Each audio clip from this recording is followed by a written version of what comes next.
Hello friends, मैं अशोक कुमार आपका अपने यूट्यूब चैनल माय प्लेटफॉर्म पर स्वागत करता हूं। आज हम लोग बात करेंगे भारत और चीन संबंधों के बारे में। जैसा कि आप जानते हैं, इस समय संबंध सबसे तनाव के दौर में है। भारत चीन संबंधों की सही पृष्ठभूमि को समझने के लिए हमें कुछ ऐतिहासिक तथ्यों को जानना आवश्यक है और भारत चीन संबंधों की स्पष्ट व्याख्या करने के लिए तिब्बत के इतिहास को भी थोड़ा सा जानना आवश्यक है कि भारत, चीन और तिब्बत का एक संक्षिप्त इतिहास क्या है और किस प्रकार से तिब्बत चीन का भाग बना और किस तरह से भारत और चीन के बीच में विवाद की जड़ें आगे चल कर के मजबूत हुई।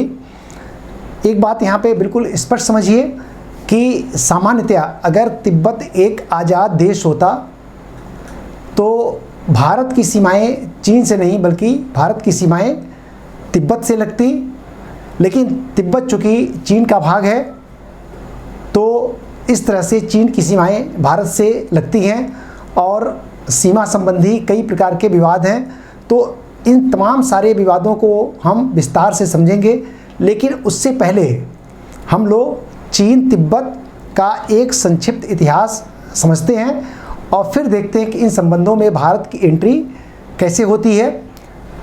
तो हमें समझना है चीन और तिब्बत का इतिहास और फिर देखना है कि इन संबंधों में इन दोनों देशों के बीच में भारत की भूमिका कैसे स्टार्ट होती है, कैसे शुरू होती है।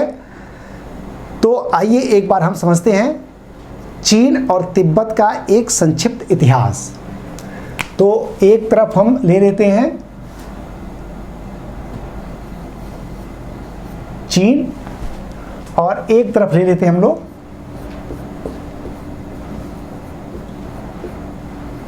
तिब्बत और फिर देखते हैं कि तिब्बत कैसे चीन का भाग बना।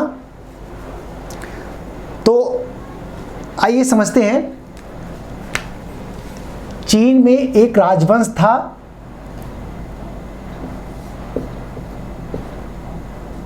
मिंग वंश या मिंग राजवंश। 1644 में मिंग राजवंश को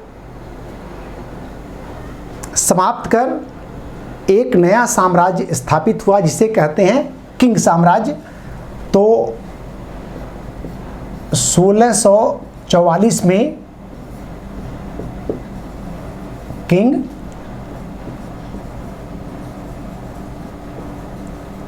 राजवंश चीन पर स्थापित हुआ और मिंग वंश समाप्त हुआ। किंग राजवंश को मांचू वंश भी कहा जाता है। तो कई बार आपने मांचू शासक पढ़ा होगा आपने, तो इसे मांचू वंश भी कहते हैं।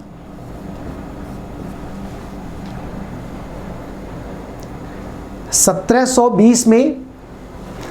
सौ बीस में मांचू शासकों ने या किंग राजवंश ने तिब्बत पर अधिकार कर लिया। तो 1720 में तिब्बत चीन का भाग बन गया और उससे पहले अर्थात 1720 से पहले तिब्बत की परिस्थिति क्या थी, तिब्बत की राजनीतिक स्थिति क्या थी। तो तिब्बत एक स्वतंत्र देश था और यहाँ पर दलाई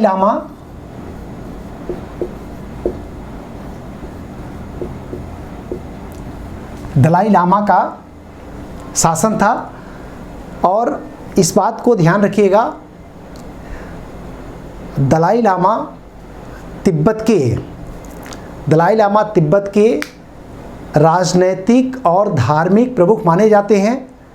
तिब्बत में बौद्ध धर्म का व्यापक विस्तार है और वहाँ पे बौद्ध धर्म की कई शाखाएं हैं, जैसे आप जानते हैं कि इतिहास आप पढ़ेंगे तो बौद्ध धर्म सबसे पहले हीनयान महायान में बटा, फिर आगे चल कर के इसकी कई उपशाखाएं हुई। तो तिब्बत में विशेष रूप से वज्रयान और महायान संप्रदाय का काफ़ी विस्तार है। और दलाई लामा, जो दलाई लामा हैं वो बौद्ध धर्म के एक संप्रदाय है गेलुग्पा।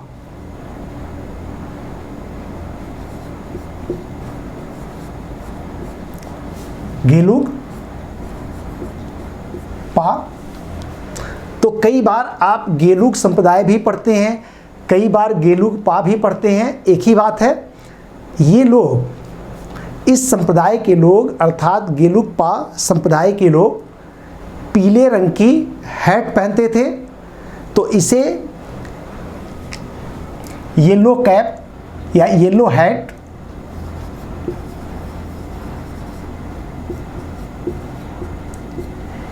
हैट संप्रदाय भी कहा जाता है। तो गेलुग्पा जो बौद्ध धर्म का ये सेक्ट है, इसमें दलाई लामा को धार्मिक और राजनैतिक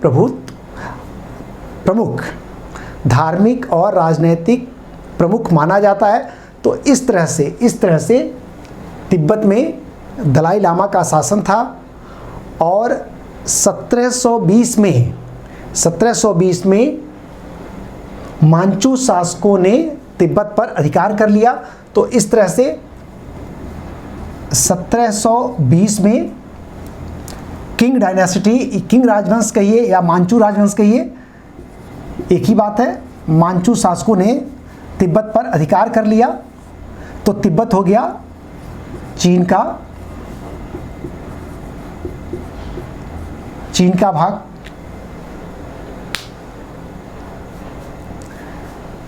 (1720) में तिब्बत ने अपनी राजनीतिक स्वतंत्रता खो दी और चीन का भाग बन गया।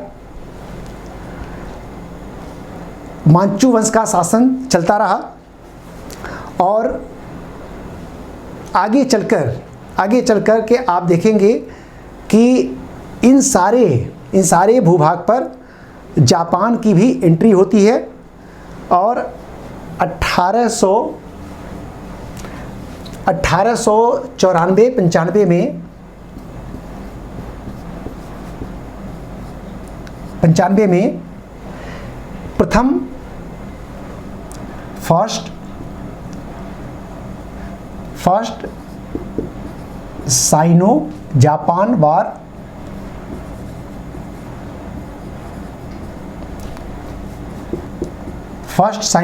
वार हुआ और इसमें मांचू शासकों की पराजय हो गई।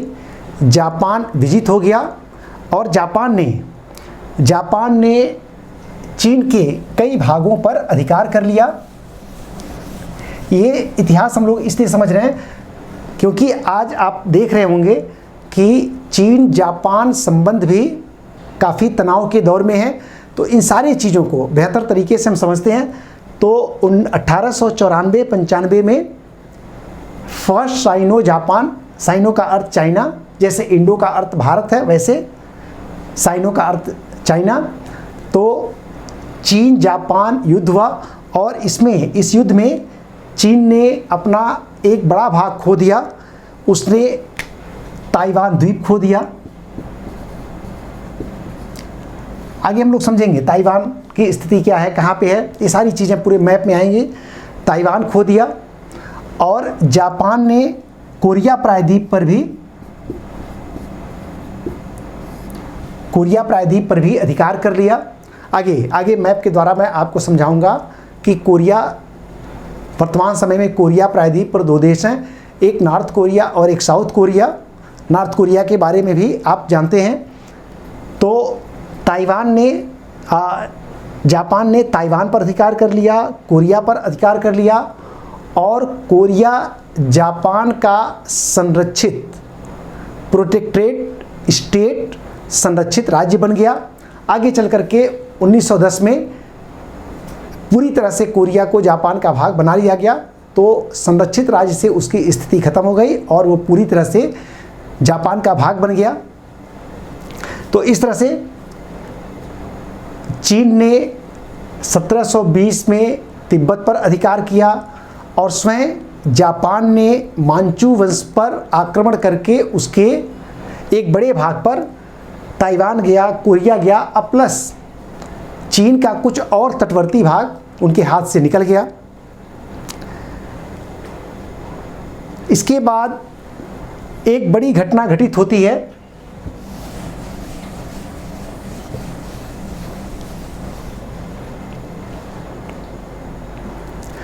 उन्नीस सौ चार में भारत की एंट्री होती है इन सारे मामलों में। तो भारत में 1904 में उस समय हम ब्रिटिश शासन के अंतर्गत थे। लॉर्ड कर्जन भारत के गवर्नर जनरल थे और इन्होंने यंग हस्बैंड के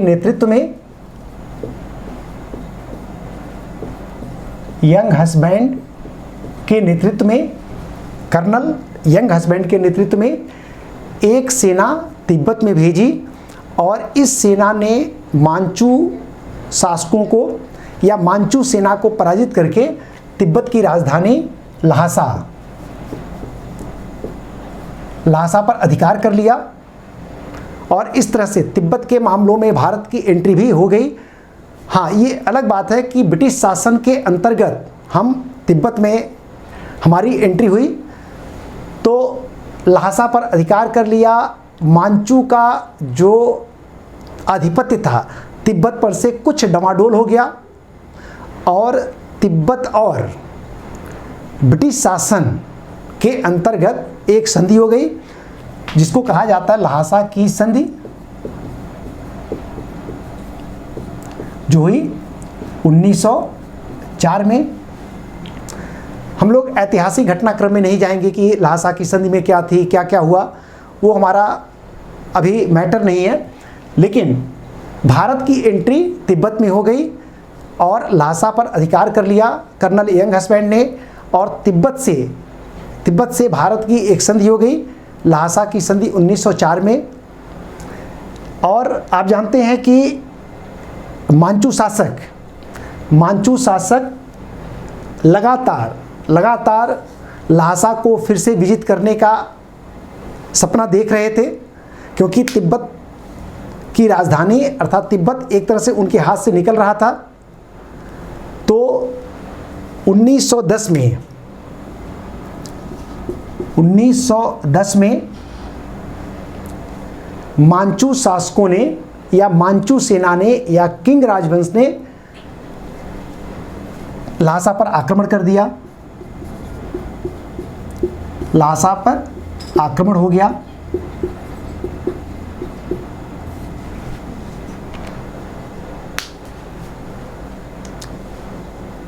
अभी ल्हासा पर आक्रमण का कुछ फैसला होता तभी चीन में एक बड़ी घटना हो गई। 1911 में चीन में क्रांति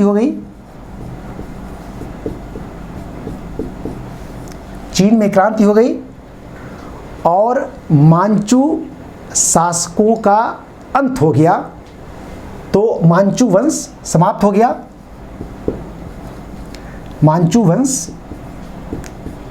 गया।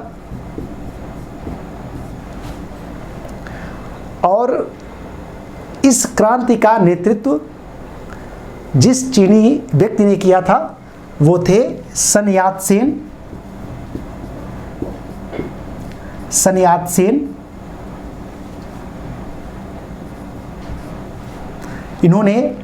इनके नेतृत्व में, इनकी प्रेरणा से चीन में एक क्रांति हुई।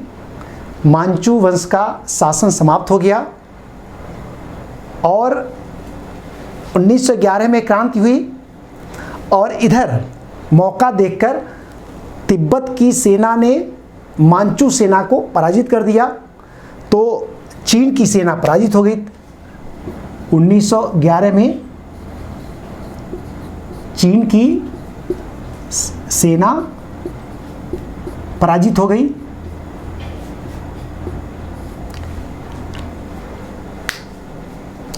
इधर मांचू वंश का अंत हुआ, इधर चीन की सेना पराजित हो गई। और 1912 में एक बड़ी घटना चीन में हुई और एक बड़ी घटना तिब्बत में हुई। चीन में क्या घटना हुई इसको हम देखते हैं। चीन में घटना हुई कि चीन को रिपब्लिक ऑफ चाइना कहा जाने लगा। अर्थात चीन रिपब्लिक ऑफ चाइना में परिवर्तित हो गया। सन यात सेन के नेतृत्व में चीन ने पश्चिम के मॉडल पर विकास कार्य प्रारंभ किया और चीन में बहुत तेज़ी से विकास कार्य हुआ और ये सारा विकास कार्य पश्चिम के मॉडल पर हो रहा था। पश्चिम का काफ़ी सहयोग मिल रहा था सन यात सेन को। तो सन यात सेन ने पश्चिम के मॉडल पर जिस विकास कार्यक्रम को आगे बढ़ाया और चीन का जो व्यापक विकास हुआ, इसके कारण सन यात सेन को चीन का पिता, फादर ऑफ चाइना भी कहा जाता है। चाइना में तो रिपब्लिक ऑफ चाइना का गठन कब हुआ? 1912 में। इधर चीन में क्या हुआ?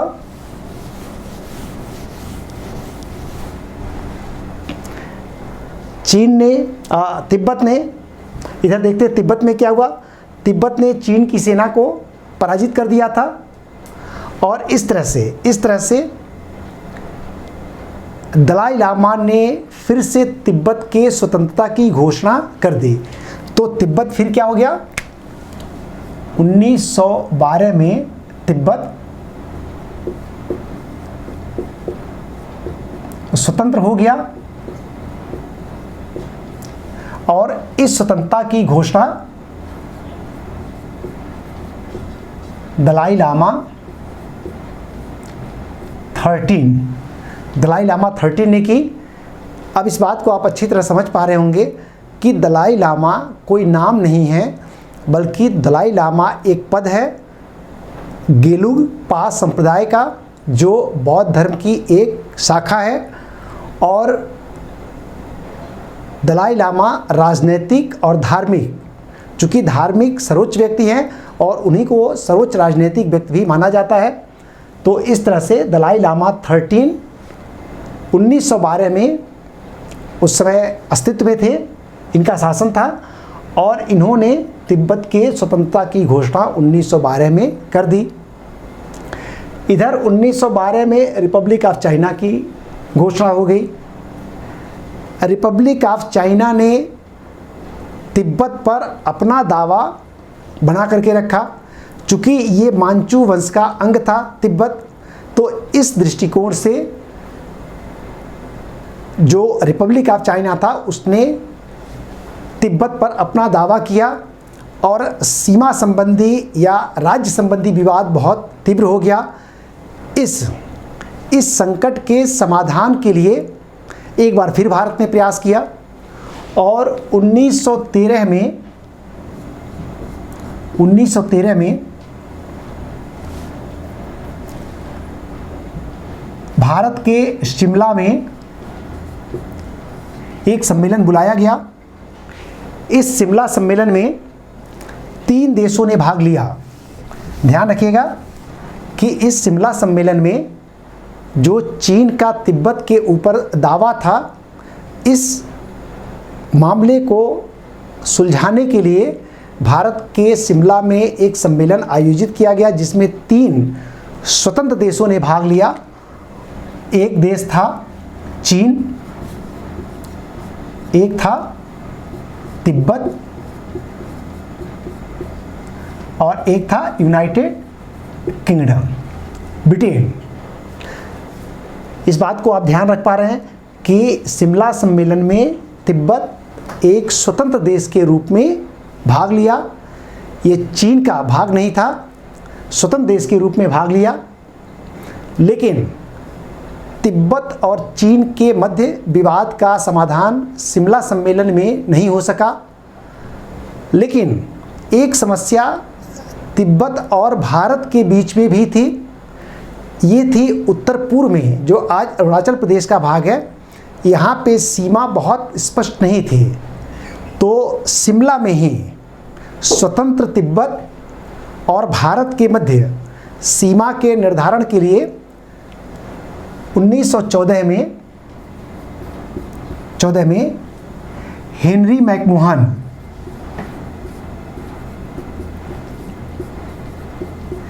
मैकमोहन की अध्यक्षता में एक कमीशन का गठन किया गया, जिसने तिब्बत और भारत के बीच में उत्तर पूर्व में, भारत में जहाँ पे अरुणाचल प्रदेश है, उत्तर पूर्व में सीमा का निर्धारण किया। और वो सीमा आज तक मान्य है। आपने पढ़ा होगा कि मैकमोहन रेखा भारत और चीन के मध्य सीमा निर्धारित करती है।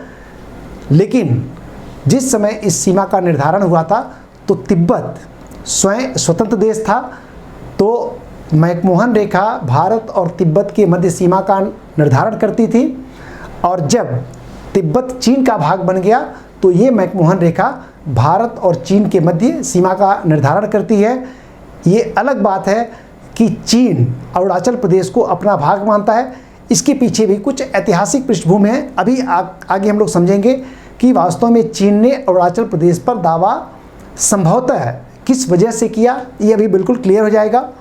तो इस तरह से आप देख रहे हैं कि तिब्बत एक स्वतंत्र देश, और इस स्वतंत्र देश के रूप में उसने कुछ समझौते किए। जैसे भारत से समझौता किया तो हेनरी मैकमोहन की अध्यक्षता में सीमा निर्धारण के लिए एक कमीशन का गठन हुआ।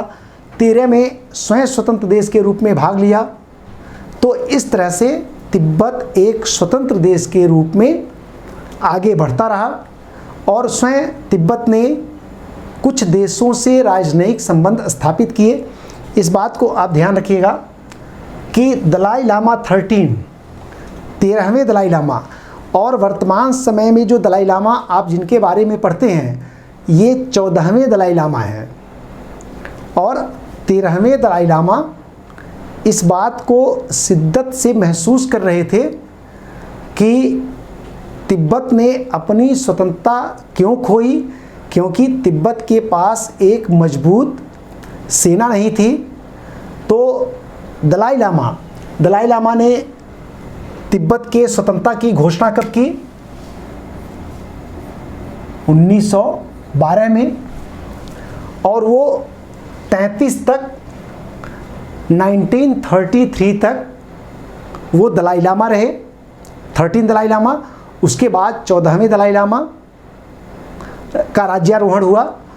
तो 1912 मतलब तिब्बत की स्वतंत्रता से लेकर के 1912 से लेकर के 33 तक लगातार दलाई लामा 13 ने इस बात का प्रयास किया कि तिब्बत में व्यापक सैन्य सुधार कार्यक्रम लागू किया जाए, जिससे तिब्बत सैन्य दृष्टि से एक मजबूत देश बन सके। लेकिन तिब्बत के बड़े बौद्ध भिक्षु जो सामंत लोग थे और जो एरिस्टोक्रेट लोग थे, जो वहाँ पे राजनैतिक रूप से बहुत प्रभावी थे, उन लोगों ने तिब्बत में सैन्य सुधारों का व्यापक विरोध किया, क्योंकि उनका मानना था कि तिब्बत एक आध्यात्मिक देश है और तिब्बत के लोगों का जीवन का मूल उद्देश्य सैन्य शक्ति को बढ़ाना नहीं, बल्कि बुद्धिज्म पद्धति से चलते हुए अंततः निर्वाण की प्राप्ति करना और जो भी सर्वोच्च आध्यात्मिक पद है उसको प्राप्त करना है। तो इसलिए सैन्य कार्य तिब्बत के लिए नहीं है, बल्कि आध्यात्मिक कार्य है। और चूंकि तिब्बत आज़ाद हो चुका था तो उन्हें इस बात का अनुमान था कि संभवतः तिब्बत अब हमेशा आज़ाद रहेगा और इसलिए उन्होंने तमाम सैन्य सुधारों का कड़ा विरोध किया, बाहरी दुनिया से संपर्क स्थापित करने का विरोध किया और इस तरह से तिब्बत में सैन्य सुधार कार्यक्रम लागू नहीं हो पाए। तिब्बत का बाहरी दुनिया के देशों से व्यापक रूप से संपर्क या राजनयिक संबंध, कूटनीतिक संबंध स्थापित नहीं किया जा सका और इस तरह से तिब्बत एक अलग थलग सैन्य दृष्टि से कमजोर देश के रूप में अस्तित्व में रहा।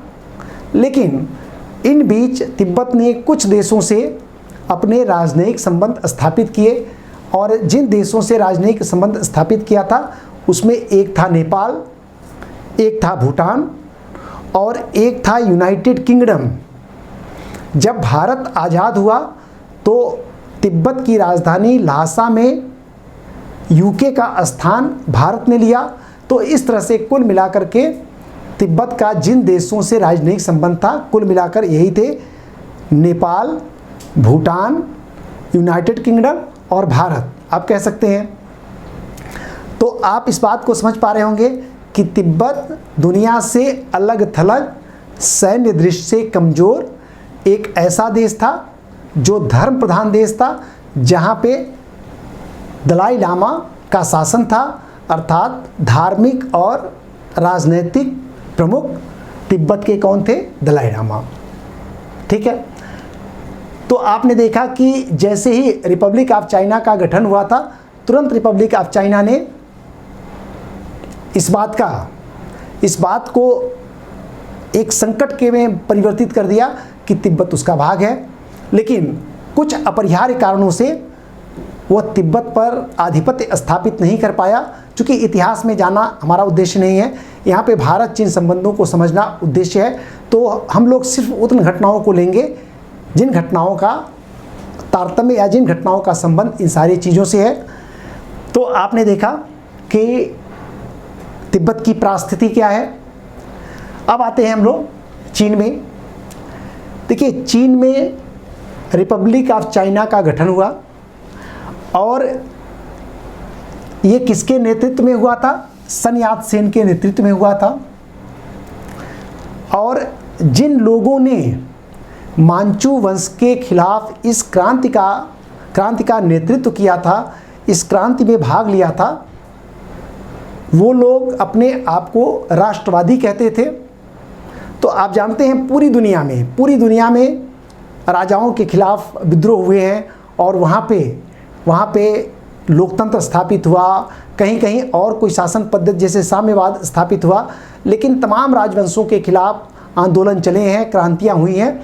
उसी तरह की एक क्रांति चीन में मांचू वंश के खिलाफ हुई और मांचू वंश का अंत हुआ और उसके बाद रिपब्लिक ऑफ चाइना की स्थापना हुई। और इसे जिन लोगों ने क्रांति में भाग लिया उन्हें कहा जाता था राष्ट्रवादी और चीन की भाषा में उन्हें कहा जाता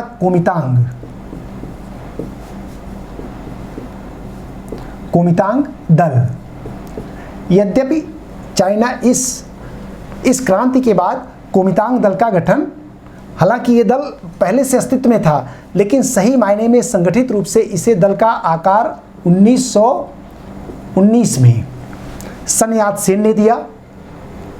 तो कोमितांग दल या आप इन्हें कह सकते हैं राष्ट्रवादी लोग थे जिन्होंने क्रांति का नेतृत्व किया, क्रांति में भाग लिया, राजवंश का अंत किया और चीन को रिपब्लिक गणतंत्र बनाया। और इस तरह से चीन का राजनीतिक जो सुधार था और जो आर्थिक सुधार था वो पश्चिम मॉडल पर चलता रहा।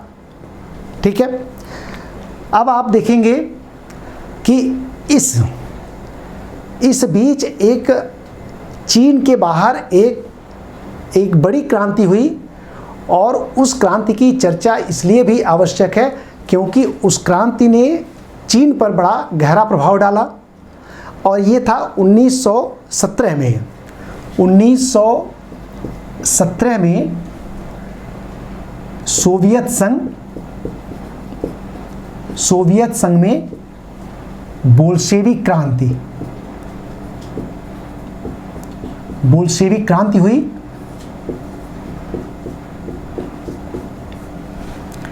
या इसे साम्यवादी क्रांति भी कहते हैं। और इस क्रांति का नेतृत्व किया था लेनिन ने। और इस तरह से दुनिया में पहली कम्युनिस्ट सरकार की स्थापना सोवियत संघ में हुई। और इस समाजवादी साम्यवादी आंदोलन से बहुत अधिक प्रभावित चीन का एक व्यक्ति हुआ जिनका नाम था माओ जेदांग।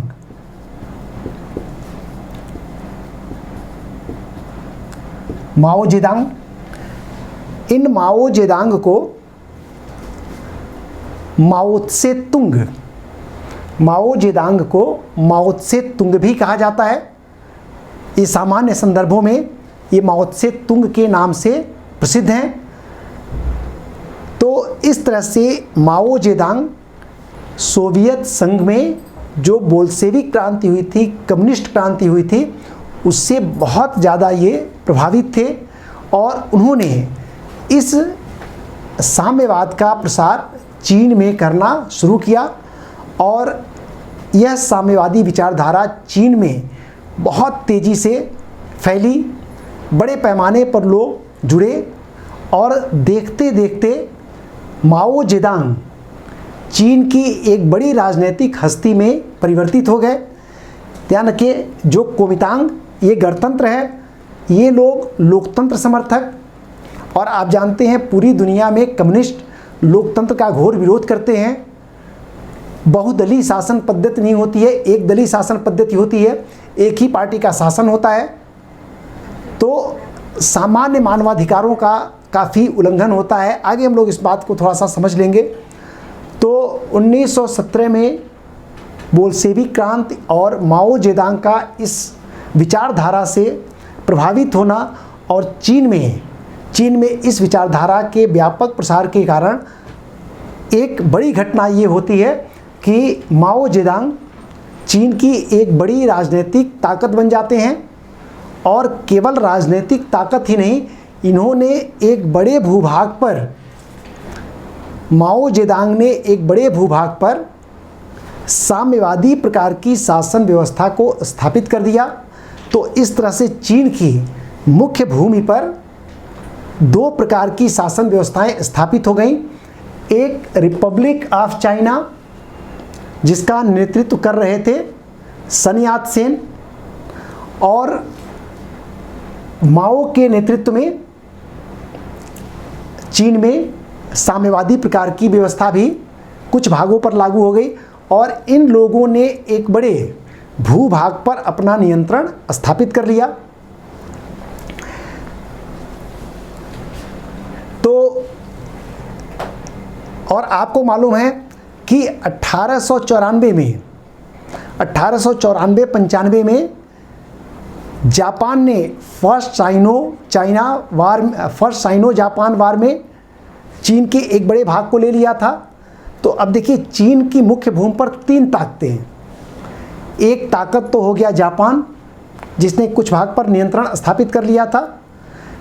एक राजनीतिक ताकत थे रिपब्लिक ऑफ चाइना सन यात सेन के नेतृत्व में, और एक राजनीतिक ताकत थे सोवियत माओ जेदांग, जो कम्युनिस्ट विचारधारा के समर्थक थे। और इनका भी चीन की मुख्य भूमि पर राजनीतिक सत्ता स्थापित थी।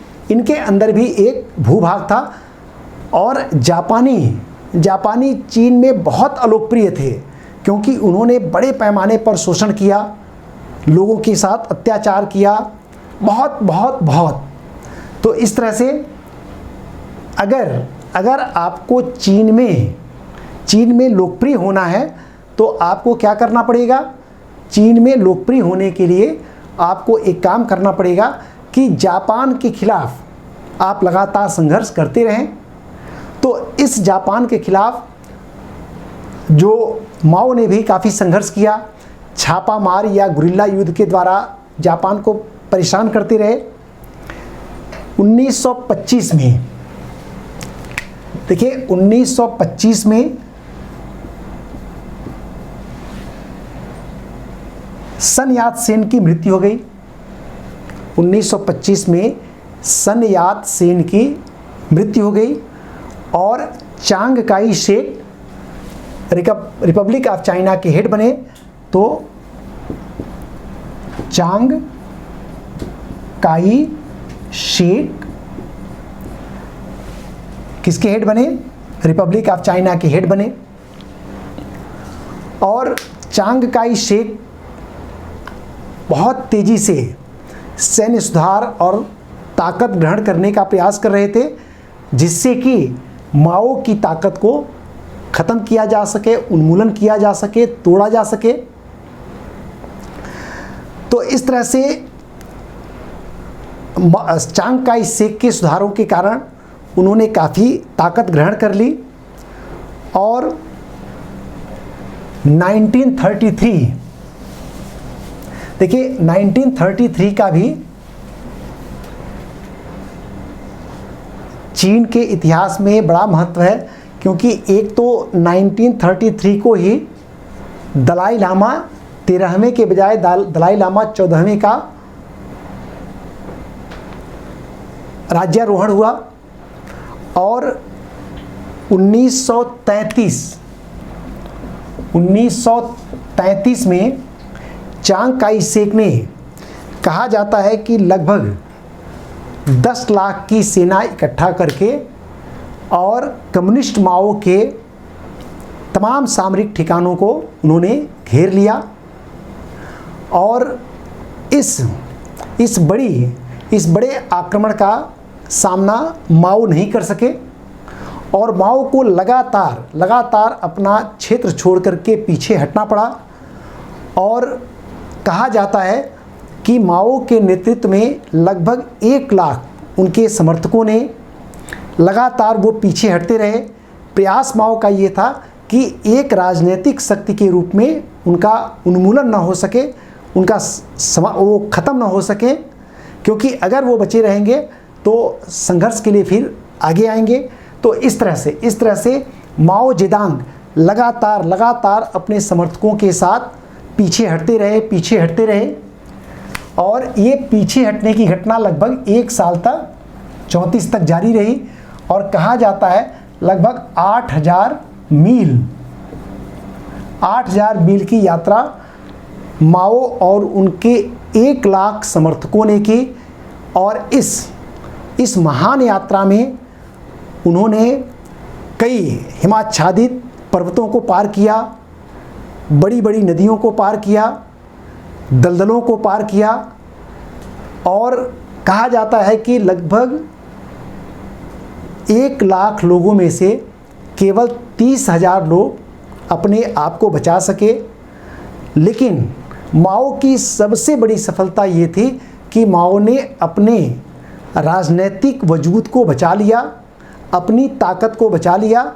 और इतिहास में ये पीछे हटने की घटना जो माओ के नेतृत्व में उनके समर्थक लगातार यात्रा करते रहे, इसे कहा जाता है लॉन्ग मार्च।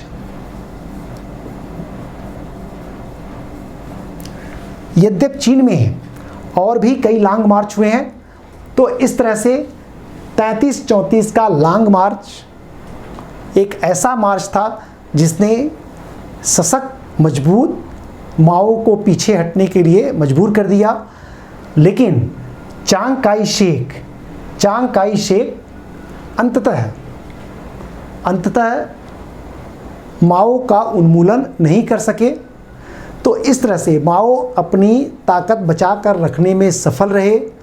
और पीछे हटते हुए जहाँ पर वो लोग पहुँचे, उन्होंने फिर एक क्षेत्र पर अधिकार कर लिया।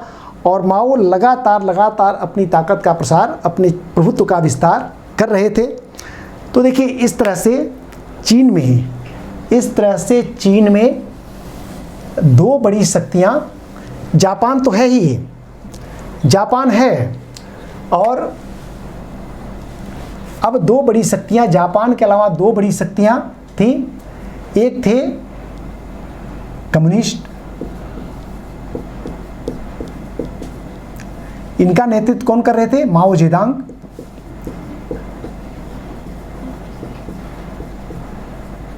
माओ जेदांग, और एक गणतंत्र वही रिपब्लिक ऑफ चाइना, एक रिपब्लिक ऑफ चाइना, और इसका नेतृत्व कर रहे थे चांग काई शेक।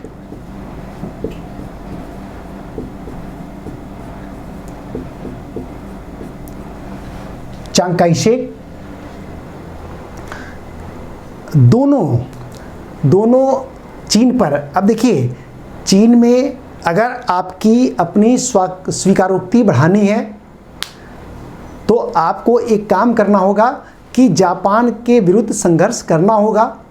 तो माओ जेदांग भी गुरिल्ला युद्ध के द्वारा लगातार जापानी ठिकानों पर हमले करते थे, जिससे कि चीन में वो काफ़ी लोकप्रिय हो सकें। चांग काई शेक भी ये कार्य कर रहे थे।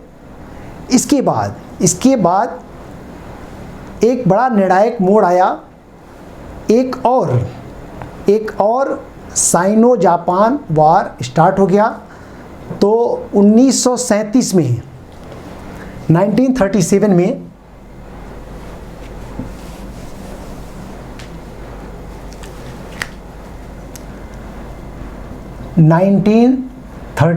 में सेकेंड साइनो जापान वार प्रारंभ हो गया।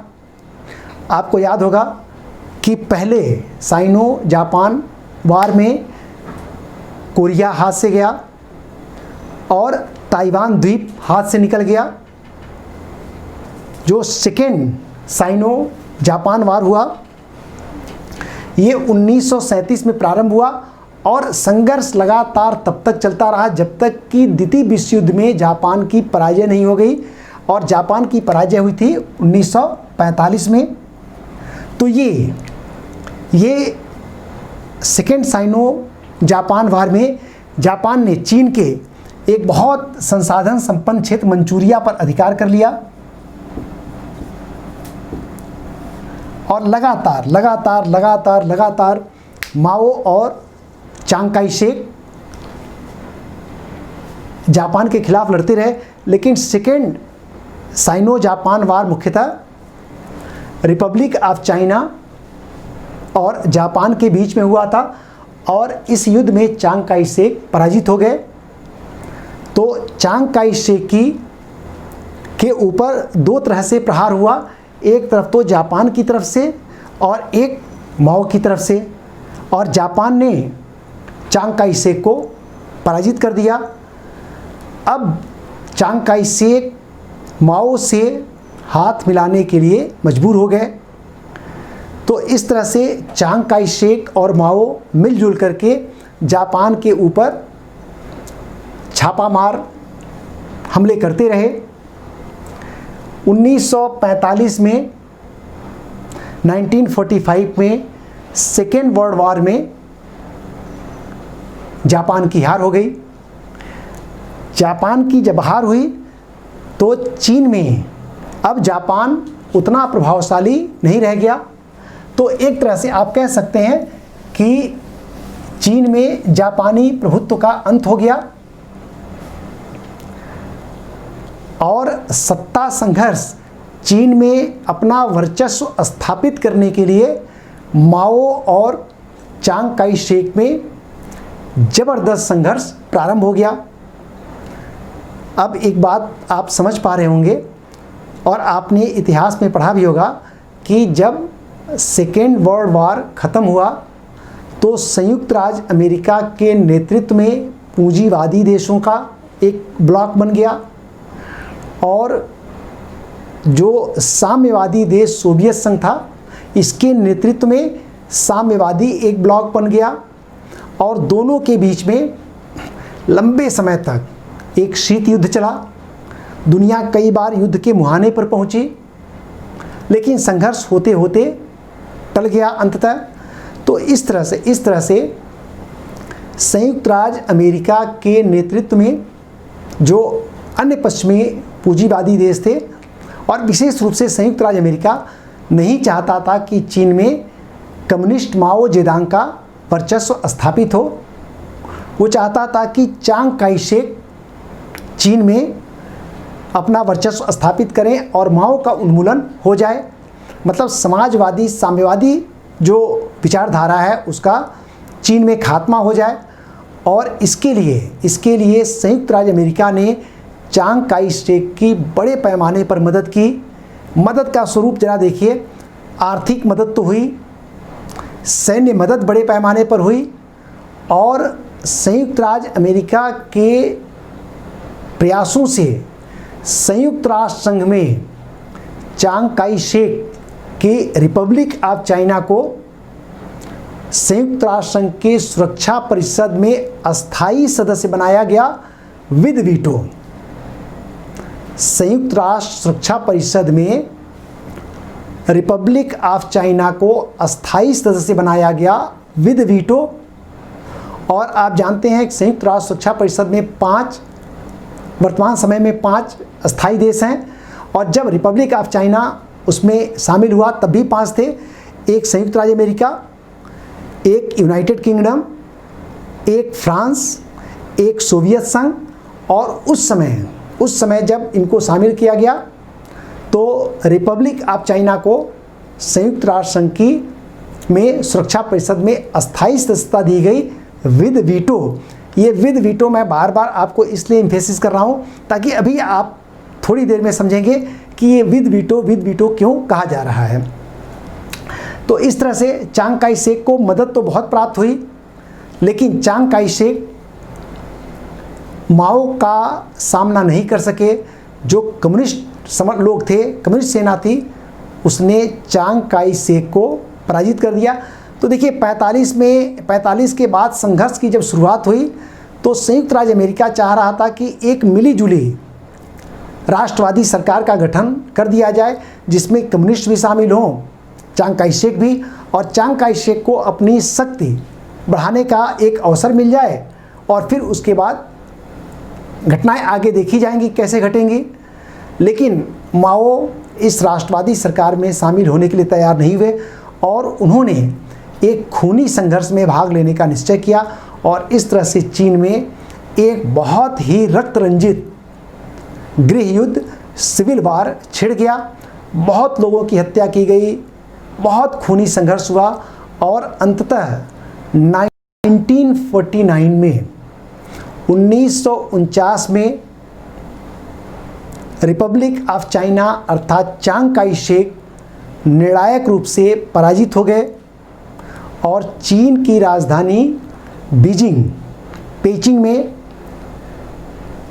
तियानमन चौक, आपको याद होगा 1989 में 1989 में चीन में एक लोकतंत्र समर्थकों का बड़ा आंदोलन हुआ था जिसमें बड़े पैमाने पर लोकतंत्र समर्थक तियानमन चौक पर इकट्ठा हो गए थे, और उनके ऊपर कम्युनिस्ट सरकार ने टैंक चलवा दिया था और बहुत बड़े लोगों की हत्या की गई इस लोकतंत्र आंदोलन को दबाने के लिए। तो उसी तियानमन चौक पर 1 अक्टूबर 1949 को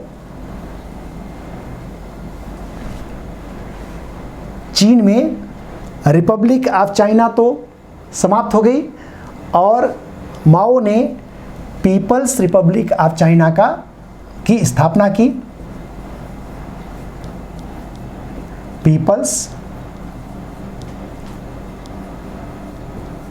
Republic of China, People's Republic of China की माओ ने स्थापना की। कब? 1 अक्टूबर 1949।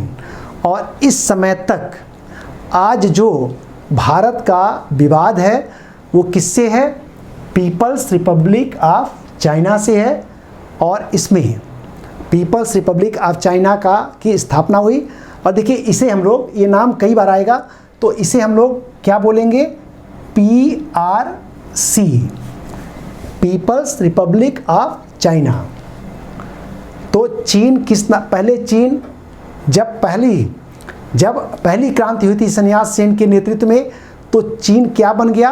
रिपब्लिक ऑफ चाइना, और सन यात सेन ने उसका नेतृत्व किया। आगे चल कर के चांग काई शेक ने उस रिपब्लिक ऑफ चाइना का नेतृत्व किया। और उसके बाद 1 अक्टूबर मतलब गृह युद्ध में चांग काई शेक की पराजित होने के बाद चाइना की मुख्य भूमि पर 1 अक्टूबर 1949 को पीपल्स रिपब्लिक ऑफ चाइना की स्थापना हुई, अर्थात पीआरसी। चांग काई शेक का क्या हुआ? चांग काई शेक को चीन की मुख्य भूमि छोड़ करके भागना पड़ा। और आपने सुना होगा वो ताइवान जिसे प्रथम साइनो जापान युद्ध में जापान ने जिस ताइवान पर अधिकार कर लिया था और 1945 में जापान की पराजय के साथ उसका प्रभुत्व जब समाप्त हुआ, तो चांग काई शेक को अपने समर्थकों के साथ जान बचाकर ताइवान द्वीप पर भागना पड़ा। और चांग काई शेक किसका नेतृत्व कर रहे थे? Republic of China. तो ताइवान पर आज जो सरकार कार्य कर रही है, वर्तमान समय में जो सरकार कार्य कर रही है, ठीक है, इसका गठन किसने किया था? चांग काई शेक ने। और ये कहलाया, तो ताइवान आज क्या कहलाता है? Republic of China. और चाइना की मुख्य भूमि क्या कहलाती है? People's Republic of China. और ताइवान कहलाता है रिपब्लिक ऑफ चाइना। तो ताइवान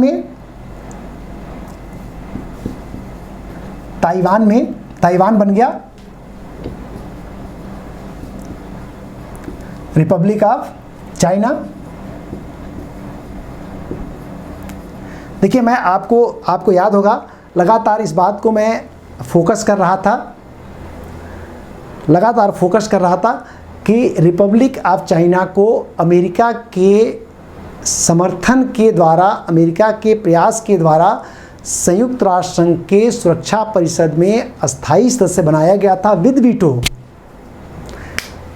तो अब ताइवान चाइना के सामने अगर मैप पे आप देखेंगे तो एक बिंदी के रूप में दिखाई देगा। तो संयुक्त राष्ट्र संघ में जो अस्थायी सदस्यता थी उसका प्रतिनिधित्व पीपल्स रिपब्लिक ऑफ चाइना ने नहीं किया। लंबे समय तक रिपब्लिक ऑफ चाइना संयुक्त राष्ट्र संघ में मुख्य चीन बन करके वो भाग लेता रहा। आगे चल करके आप एक विडंबना देखेंगे कि आगे चल करके भारत का उसमें प्रयास काफ़ी था। भारत के बड़े प्रयास प्लस अन्य प्रयासों के द्वारा ताइवान को सुरक्षा परिषद से हटाया गया और उसका स्थान मतलब कि संयुक्त राष्ट्र संघ के सुरक्षा परिषद में अस्थायी सदस्य के रूप में विद वीटो आगे चल करके फिर कौन आया? People's Republic of China. तो पीपल्स रिपब्लिक ऑफ चाइना को संयुक्त राष्ट्र संघ में अस्थायी सदस्यता दिलवाने में भारत का बहुत महत्वपूर्ण योगदान था। और मज़े की बात है, संयुक्त राष्ट्र संघ के जो विस्तार की बात हो रही है, जो सुधार की बात हो रही है, और उसमें कुछ और अस्थायी सदस्यों को शामिल करने की जो चर्चा चल रही है, ठीक है, और उस सुरक्षा परिषद में भारत को भी एक अस्थायी सदस्य बनाने का अब विचार चल रहा है, प्रयास हो रहा है। और उसमें सबसे बड़ा रोड़ा कौन अटकाता है? चीन अटकाता है। जिस चीन को भारत ने सुरक्षा परिषद में अस्थायी सदस्य बनवाने में महत्वपूर्ण भूमिका का निर्वहन किया, उस संयुक्त राष्ट्र संघ के सुरक्षा परिषद के विस्तार में भारत को संभावित जो सीट मिलनी है उसका सबसे बड़ा विरोधी कौन है? चीन है। अभी आगे हम लोग और समझते हैं कि ये चीन के साथ भारत के संबंधों का स्वरूप ऐसा बना कैसे। इसीलिए ये तमाम जो ऐतिहासिक पृष्ठभूमि हम लोग समझ रहे हैं वो इसीलिए हम समझने का प्रयास कर रहे हैं, ताकि भारत चीन संबंधों के ऐतिहासिक पृष्ठभूमि को समझते हुए वर्तमान संकट कैसे खड़ा हुआ और फ्यूचर में संबंधों का स्वरूप क्या होगा, ये सारी चीज़ें इस ऐतिहासिक पृष्ठभूमि से आपको समझ में आ जाएंगे। तो अब देखिए आप, चीन हो गया आज़ाद। आज़ाद तो पहले था, हालांकि जापान ने उसके कुछ भाग पर अधिकार कर रखा था, लेकिन पीपल्स रिपब्लिक। तो इस तरह से चीन का जो इतिहास स्टार्ट होता है, वर्तमान इतिहास, जो चीन इतनी बड़ी ताकत बना, इतनी बड़ी आर्थिक महाशक्ति बना, उसका सारा श्रेय किसको जाता है? पीपल्स रिपब्लिक ऑफ चाइना और इसके द्वारा समय समय पर किए जाने वाले सुधारों को। ठीक है, अब हम समझते हैं कि तिब्बत देखिए अभी तक क्या 1912 से एक स्वतंत्र देश बना हुआ है। अब संबंधों में एक नया अध्याय कैसे जुड़ता है? जब मांचू वंश पराजित हुआ था, आपको याद है 1911 में, और 12 में तिब्बत स्वतंत्र हुआ था, और 13 में जो रिपब्लिक ऑफ चाइना का गठन चीन में हुआ था, उसने तिब्बत पर अपना दावा किया। क्यों किया? क्योंकि मांचू वंश के अंतर्गत तिब्बत चीन का भाग था। इसलिए मांचू वंश के अंत के बाद जिस रिपब्लिक ऑफ चाइना का गठन हुआ, उस रिपब्लिक ऑफ चाइना ने तिब्बत पर अपना अधिकार जताया। लेकिन अधिकार तो नहीं हो पाया क्योंकि स्वयं इनकी स्थिति बहुत डमाडोल थी। और इस तमाम समस्या को सुलझाने के लिए आपको याद होगा कि 1913 में भारत में शिमला सम्मेलन का आयोजन किया था। जैसा कि मैंने चर्चा किया, शिमला सम्मेलन का आयोजन किया गया था। अब आइए, अब देखते हैं कि तिब्बत का क्या हुआ। जब रिपब्लिक ऑफ चाइना का गठन हो गया 1949 में, तो देखिए चीन अपने आप को क्या मानने लगा? चीन ये कहता है China is a country of 5 races. चीन 5 रेसों का एक देश है। ये 5 रेसेस क्या थे, अभी हम लोग इसकी चर्चा कर रहे हैं। मतलब 5 रेसों ने जिन भूभाग पर कभी शासन किया था, वो सारे भूभाग चाइना अपना भाग मानता है। तो पहले हम देखते हैं कि ये 5 रेसेस हैं क्या। तो देखिए, China is a country of 5 races, और इसमें एक प्रमुख रेस है हान, एक है हुई, एक है मांचू, एक है मंगोल, और एक है तिब्बती।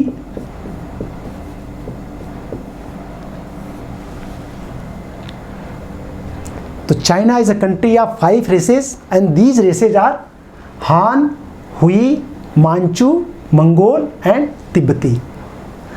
तो जिस रिपब्लिक ऑफ चाइना की 1 अक्टूबर 1949 को स्थापना हुई थी, उस रिपब्लिक ऑफ चाइना ने हान, हुई, मांचू और मंगोल द्वारा शासित एक बड़े भाग पर अपनी स्थापना कर ली, और जो भाग अलग थे उनको मिलाने के लिए व्यग्र हो उठे। ठीक है, अब देखिए चीन का जो सीमा विवाद किससे है? तजाकिस्तान, कजाकिस्तान पश्चिम में, उत्तर में मंगोलिया और रसिया। ठीक है, पूर्व में आप देखेंगे तो साउथ चाइना सी तक का बड़ा भाग, मतलब जो साउथ चाइना सी है उसके 90% भाग पर। आगे जब हम मैप के द्वारा इस बात को समझेंगे तो आप हैरान रह जाएंगे कि चीन आखिर साउथ चाइना सी के 90% भाग पर दावा कैसे कर सकता है, लेकिन कर रहा है। साउथ चाइना सी में उसने आर्टिफिशियल आइलैंड भी बना रखे हैं, वहाँ पे बड़ी नौसैन्य ताकत का विस्तार भी कर रहा है। ये आगे हम लोग समझेंगे। तो देखिए, हान, हुई, मांचू, मंगोल द्वारा शासित बड़ा भाग रिपब्लिक ऑफ चाइना के अंतर्गत आ गया। इसमें 5वीं रेस बाहर थी, वो कौन थी? तिब्बत। ये 5वीं रेस तिब्बत थी, जो अभी तक बाहर थी। 1912 में या मांचू राजवंश से अंत इसका बिलगाव हुआ। आपको याद है कि मांचूज लोगों ने जिन भागों पर शासन किया था, और चूंकि मांचू ने तिब्बत को अपना भाग बनाया था, तो इसलिए चीन कहता है कि तिब्बत भी क्या है, उसका भाग है। और 1 अक्टूबर 1949 में तमाम भूभाग तो हस्तगत किए गए, लेकिन एक पूरी की पूरी रेस, जो 5 रेसेस जिससे चीन बनता है, उसकी एक पूरी की पूरी रेस बाहर है। अब क्या करते हैं, थोड़ा सा मैप के द्वारा हम इन सारे चीज़ों को समझते हैं कि वास्तव में तिब्बत क्या है, क्या कंडीशन थी, और आगे चल कर के तिब्बत का राजनीतिक जो स्वरूप निर्धारित हुआ वो क्या था।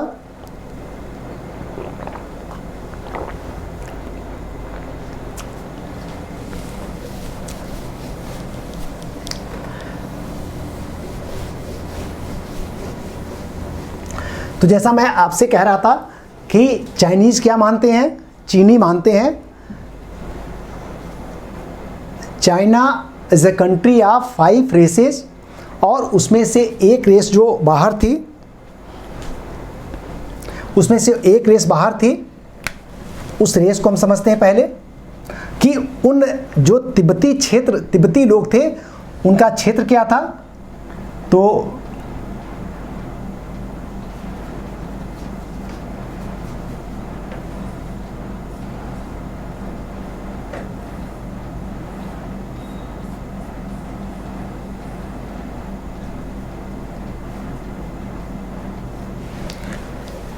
आप जानते हैं भारत से तिब्बत की सीमाएं लगती हैं। कायदे से भारत की सीमाएं किससे नहीं लगती हैं, चीन से नहीं लगती थी। अभी आप इस मैप के द्वारा आपको समझ में आ जाएगा पूरा।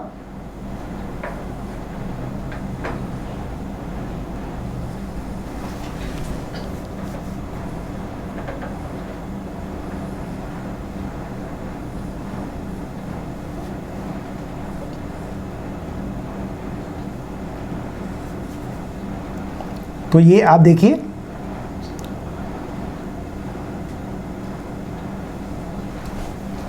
आपको याद है ये भारत का उत्तर पूर्व का क्षेत्र है, और यहीं पे सीमा निर्धारण, ये जो लाइन आपको दिख रही है, इसे हेनरी मैकमोहन कमीशन ने इस सीमा को निर्धारित किया था।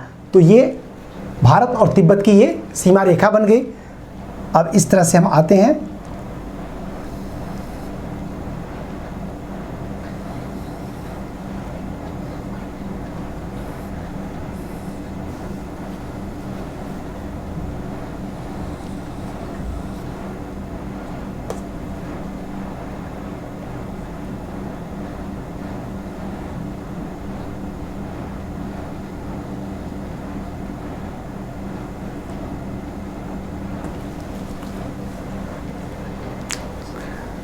तो देखिए ये मुख्यतः तिब्बत है। 1912 में जब तिब्बत आज़ाद हुआ था, तो लगभग कुछ किंतु परंतु के साथ इन तमाम क्षेत्रों को लेकर के तिब्बत आज़ाद हुआ। और इस पूरे देखिए, इधर भारत का जो लद्दाख रीजन है, फिर हिमाचल प्रदेश, उत्तराखंड, ये नेपाल है, ये भारत का सिक्किम है, ये भूटान है, और फिर भारत का अरुणाचल प्रदेश। तो आप देखिए अरुणाचल प्रदेश में पूरी सीमा किससे लगी हुई है, तिब्बत से लगी हुई है। उत्तराखंड में सीमा तिब्बत से लगी है, हिमाचल प्रदेश में सीमा तिब्बत से लगी हुई है, और लद्दाख के एक पूरे भाग में सीमा किससे लगी है, भारत से लगी हुई है। तो भारत की सीमाएं वास्तव में अधिकांश सीमाएं तिब्बत और भारत के बीच में हैं। चाइना से हमारी कोई सीमा लगती नहीं है। इसके नॉर्थ में इधर क्या था, चाइना था। तो इस पूरे क्षेत्र को, जितना ये भाग है, इसे कहा जाता था सांस्कृतिक तिब्बत, कल्चरल तिब्बत। सांस्कृतिक तिब्बत, कल्चरल तिब्बत। क्यों कहा जाता था? इसलिए कल्चरल तिब्बत कहा जाता था क्योंकि इस पूरे भूभाग पर तिब्बती संस्कृति की विशेषता क्या है? बौद्ध धर्म की बहुलता है। ठीक है, बौद्ध धर्म की बहुलता है, एक तरह का भाषा है उनका अपना एक विशिष्ट साहित्य है, चित्रकला है, संगीत है। ठीक है, दुनिया को देखने का, समझने का उनका अपना एक नज़रिया है। तो इस तरह से ये पूरा का पूरा भाग कहलाता है सांस्कृतिक तिब्बत। इनमें कुछ और छोटे छोटे भाग थे जो समय के साथ इधर उधर हो गए, लेकिन मुख्यतः ये भाग, और इसके यहाँ पे चूँकि कल्चरली ये पूरा भाग एक इकाई के रूप में था, इसलिए इसे कहा गया सांस्कृतिक तिब्बत। लेकिन जब 1912 में तिब्बत आज़ाद हुआ था, तो समय के साथ जो मांचू शासकों ने और फिर चांग काई शेक ने संघर्ष करके इस सांस्कृतिक तिब्बत के एक बड़े क्षेत्र को तिब्बत से अलग कर लिया, और उसका शासन उनके द्वारा होने लगा। इस बात को ध्यान रखिएगा, सांस्कृतिक तिब्बत का अर्थ कतई ये नहीं है कि इस सारे भूभाग पर दलाई लामा का ही शासन था, ऐसा नहीं है। दलाई लामा इसके अभी मैं इसमें कुछ भाग बना रहा हूँ, इस भाग से आप समझ जाएंगे कि कुछ ऐसे भाग थे जो दलाई लामा के नियंत्रण में तो थे, लेकिन दलाई लामा का वहाँ पे शासन नहीं चलता था, बल्कि स्थानीय सामंत, स्थानीय सरदार, एरिस्टोक्रेट, कुछ और जनजातियाँ थीं वहाँ पे। तो उन लोगों को काफ़ी ज़्यादा प्रशासन में स्वायत्तता प्राप्त थी। तो पूरा भाग यद्यपि तिब्बत के अंतर्गत था, लेकिन वहाँ पे जो शासन व्यवस्था ठीक ठाक विकेंद्रीकृत थी, और स्थानीय सरदारों, स्थानीय जमींदारों, सामंतों को शासन में मान्यता दी जाती थी, और वो लोग एक स्वायत्त रूप से अपना शासन करते थे। और इसमें एक बड़ा क्षेत्र था जिसे कहा गया अमाडो।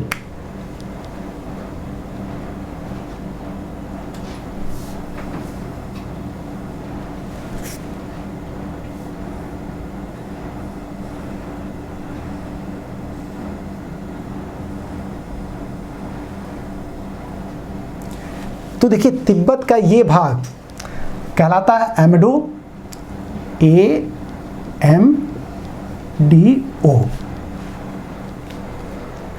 तो तिब्बत का ये भाग जहाँ पे स्थानीय सरदारों, सामंतों और तमाम छोटे छोटे जनजातियों के राजनीतिक प्रभुत्व को स्वीकार किया जाता था, थे तो दलाई लामा के अंतर्गत, लेकिन काफ़ी ज़्यादा वो स्वायत्त थे और अपना शासन करते थे। मांचू शासकों ने और रिपब्लिक ऑफ चाइना ने इनके समय समय पर अलग अलग समय में आक्रमण करके और उन तमाम सरदारों, सामंतों जो प्रशासन में काफ़ी स्वायत्त थे, उन्हें अपने अंतर्गत कर लिया। तो अमाडो क्षेत्र एक तरह से आप समझ लीजिए कि तिब्बत से निकल गया। कब तक? 1949 आते आते अमाडो क्षेत्र से तिब्बत या दलाई लामा का नियंत्रण समाप्त हो चुका था। इसमें जो पूर्वी तिब्बत है, जो अरुणाचल प्रदेश और इधर लगा हुआ क्षेत्र है, यहाँ पे भी जो स्थानीय सरदार थे, सामंत थे, उनके अधिकारों को मान्यता दी जाती थी, और उनको भी रिपब्लिक ऑफ चाइना और फिर आगे चल करके कुछ अन्य शक्तियों ने, जिनमें कम्युनिस्ट चाइना था, ये भी लोग शामिल थे, इन लोगों ने इसके एक भाग को अलग कर लिया।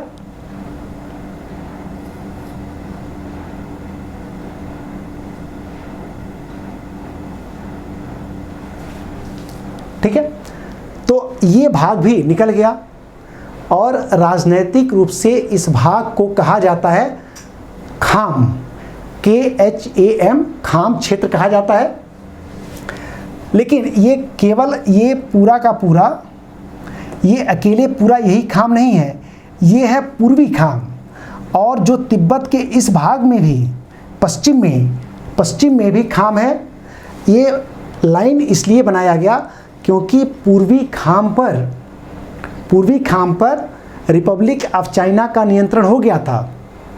1949 में जब उन्होंने अपनी स्वतंत्र सत्ता की स्थापना की और पीपल्स रिपब्लिक ऑफ चाइना का जब गठन हुआ, तो पूर्वी खाम उनके क्षेत्र में था, और बाकी जो पश्चिमी खाम प्रदेश था वो दलाई लामा के नियंत्रण में था।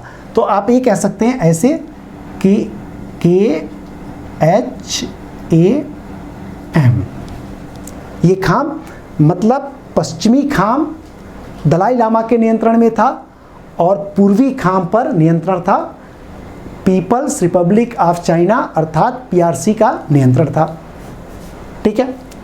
और यहाँ पे एक बहुत प्रमुख नगर है जिसे कहा जाता है कमाडो।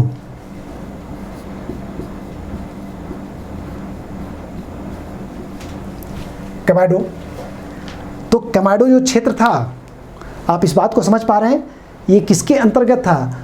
उस तिब्बत के अंतर्गत था जो दलाई लामा के नियंत्रण में था। तो अमेडो दलाई लामा के नियंत्रण से बाहर था। जो पूर्वी खाम था ये भी दलाई लामा के नियंत्रण से बाहर था।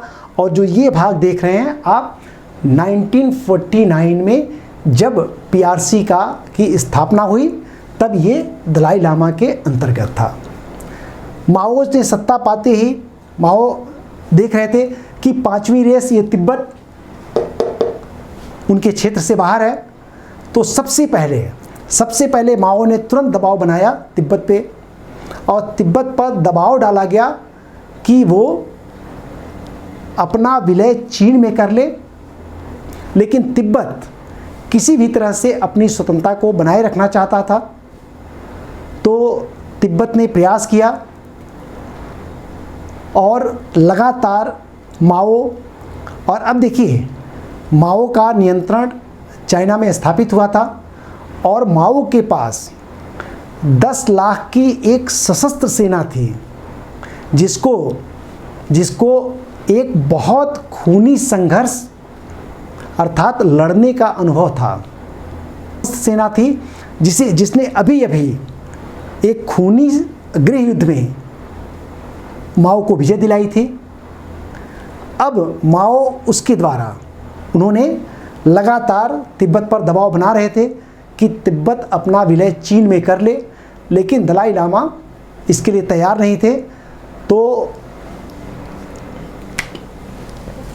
1950 में माओ के आदेश के द्वारा जो PLA, ध्यान रखिएगा PLA जब भी बोला जाएगा तो इसका अर्थ है पीपल्स लिबरेशन आर्मी। तो जो PRC है, पीपल्स रिपब्लिक ऑफ चाइना की सेना को कहा जाता है PLA। भारत से जो संघर्ष हो रहा है वो किससे हो रहा है? PLA से हो रहा है। तो पीपल्स लिबरेशन आर्मी। तो जब PRC का गठन हुआ तो सेना को कहा गया PLA, पीपल्स लिबरेशन आर्मी। तो PLA को आदेश दिया गया और PLA ने तिब्बत के कमाडो क्षेत्र पर अधिकार कर लिया। तो 1950 में चीन का कमाडो पर अधिकार हो गया।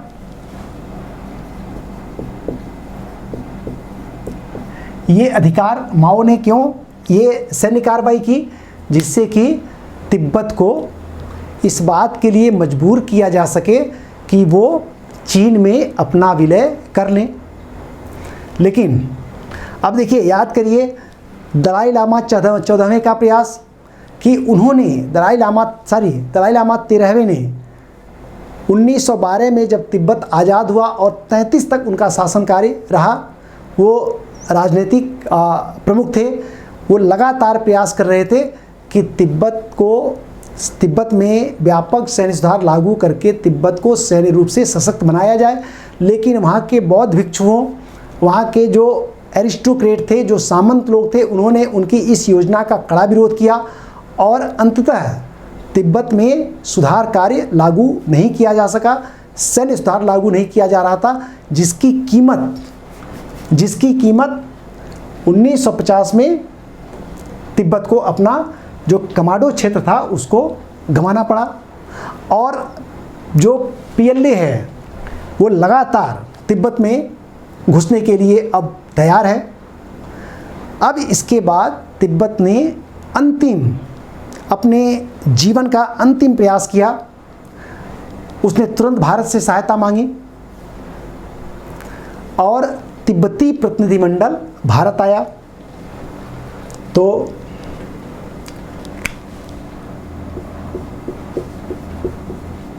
तिब्बती प्रतिनिधिमंडल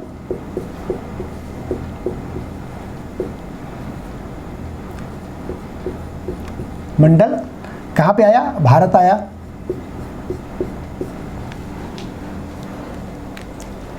अब हम देखते हैं कि भारत की प्रतिक्रिया क्या रही होगी। आप इस बात को समझ पा रहे होंगे कि अगर आप उस समय भारत के शासन के प्रमुख होते तो मुझे लगता है कि निश्चित तौर पर तिब्बत की स्वतंत्रता के लिए आपको प्रयास करना चाहिए, क्योंकि अगर तिब्बत रहेगा तो तिब्बत एक शांतिकामी देश है, तो हमारी सीमाएं एक उस देश से लगेंगी जो शांति से रहना जानता है। अगर आप की सीमाएं चीन से लग जाएंगी, अर्थात आप तिब्बत पर चीन के दावे को स्वीकार कर लेंगे, तो तिब्बत चीन का भाग बन जाएगा और आपकी सीमाएं उस साम्राज्यवादी देश से लग जाएंगी जो लगातार अपने क्षेत्र को बढ़ाने का प्रयास कर रहा है और जिसने घोषित रूप से कह रखा था कि China is a country of 5 races. तो आज दुनिया के तमाम देशों के साथ चाइना का सीमा विवाद इसलिए है क्योंकि वो उन तमाम क्षेत्रों को चाहता है जो इन जनजातियों ने समय समय पर कभी शासन किया था।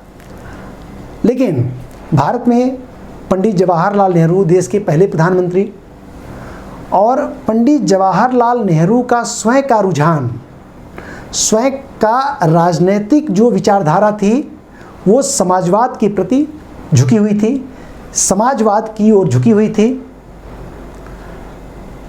और तिब्बत क्या था? एक धार्मिक देश था। आप समझ रहे हैं कि तिब्बत के धार्मिक प्रमुख कौन थे? दलाई लामा वहाँ के राजनीतिक प्रमुख भी माने जाते हैं। तो मुख्यतः तिब्बत क्या एक धार्मिक देश है, और तिब्बत के उत्तर में जो देश है वो समाजवादी देश है, पीपल्स रिपब्लिक ऑफ चाइना। और पंडित नेहरू खुद क्या है? समाजवादी विचारधारा की ओर इनका झुकाव था। एक बार पंडित नेहरू ने स्वयं भी कहा था कि मैं स्वभाव से समाजवादी हूँ। कई प्रारंभिक परीक्षा में ये लाइन पूछा गया है कि मैं स्वभाव से समाजवादी हूँ। ये कथन किसका है? ये पंडित जवाहरलाल नेहरू का कथन है। तो पंडित नेहरू इस विचार के पोषक थे कि एक धार्मिक तिब्बत से स्थिर और अस्थायी सीमा संबंध और कूटनीतिक संबंध बनाने से ज़्यादा बेहतर है कि हम एक समाजवादी देश के साथ स्थिर और अस्थायी सीमा बनाएं और उनसे बेहतर कूटनीतिक संबंध स्थापित करें।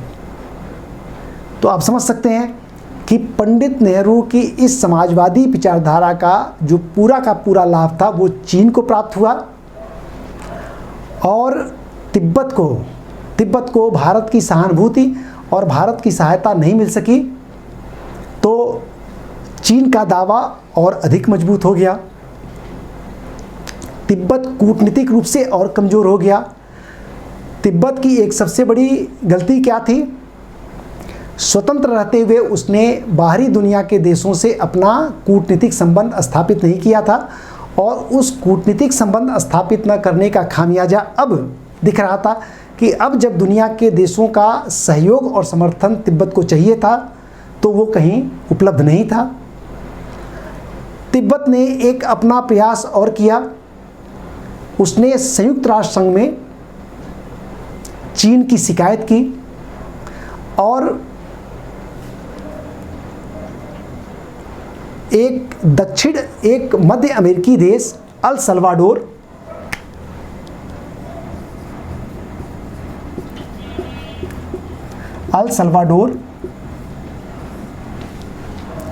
एक मध्य अमेरिकी देश अल सल्वाडोर की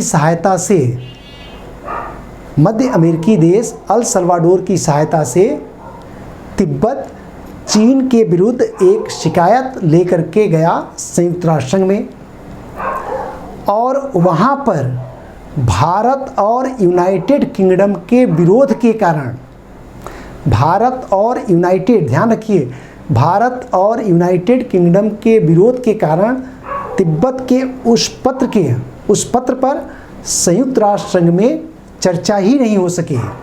तो भारत ने उस पर चर्चा करने से भी विरोध किया। अब तिब्बत को दुनिया का कोई सहयोग प्राप्त नहीं हुआ, न भारत का हुआ और न संयुक्त राष्ट्र संघ में उसके प्रस्ताव पर चर्चा हो पाई। उसका विरोध भारत ने कर दिया।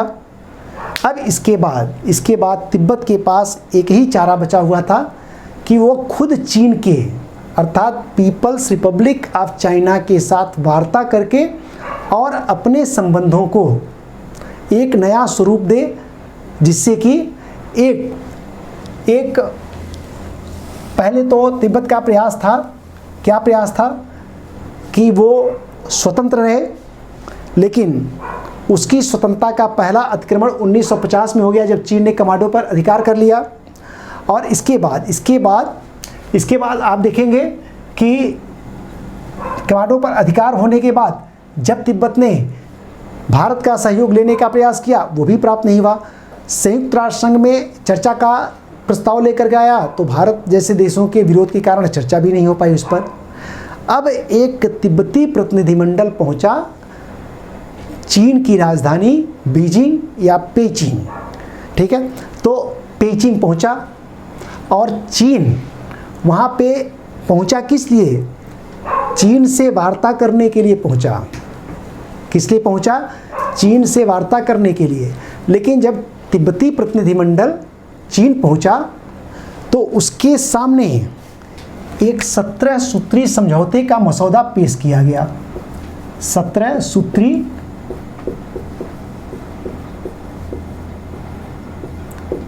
समझौते, एक 17 सूत्री समझौते का मसौदा पेश किया। कौन विचार विमर्श करता है, कौन सलाह मशविरा करता है, कहाँ पे वार्ता होती है? चीन ने तुरंत उनके सामने एक मसौदा प्रस्तुत कर दिया और तिब्बती प्रतिनिधिमंडल के ऊपर इतना भारी दबाव था कि स्वयं तिब्बती प्रतिनिधिमंडल को ल्हासा में अपनी सरकार से उस 17 सूत्री मसौदे पर विचार विमर्श का मौका ही नहीं दिया गया। और आप कह सकते हैं एक तरह से चाकू की नोक पर, या आप कह सकते हैं कि गन पॉइंट पर तिब्बती प्रतिनिधिमंडल को 17 सूत्री समझौते पर हस्ताक्षर करने के लिए बाध्य कर दिया गया। तो इस भारी राजनीतिक और सैन्य दबाव के कारण जो प्रतिनिधिमंडल पेचिंग गया था तिब्बत का, उस तिब्बती प्रतिनिधिमंडल ने 1951 मई में 17 सूत्री समझौते पर हस्ताक्षर कर दिया। अब जब हस्ताक्षर हो गया तो तिब्बत के प्रमुख कौन थे? दलाई लामा। दलाई लामा के पास भी अन्य अब कोई चारा नहीं बचा था। तो अंततः 1951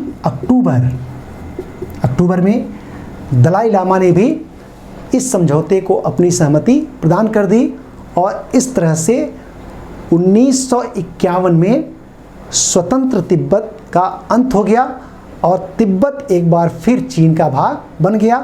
तो इस तरह से 1912 में जिस तिब्बत ने अपनी स्वतंत्रता अर्जित की थी वह 51 में अपनी स्वतंत्रता की रक्षा नहीं कर सका और फिर वो चीन का भाग बन गया। तो इस तरह से जो पांचवी रेस, चीन की जो पांचवी रेस चीन से बाहर थी, अब उसको क्या कर लिया गया? शामिल कर लिया गया और पूरा क्षेत्र था, ठीक है, जो पूरा क्षेत्र था उसको दो नाम दिया गया।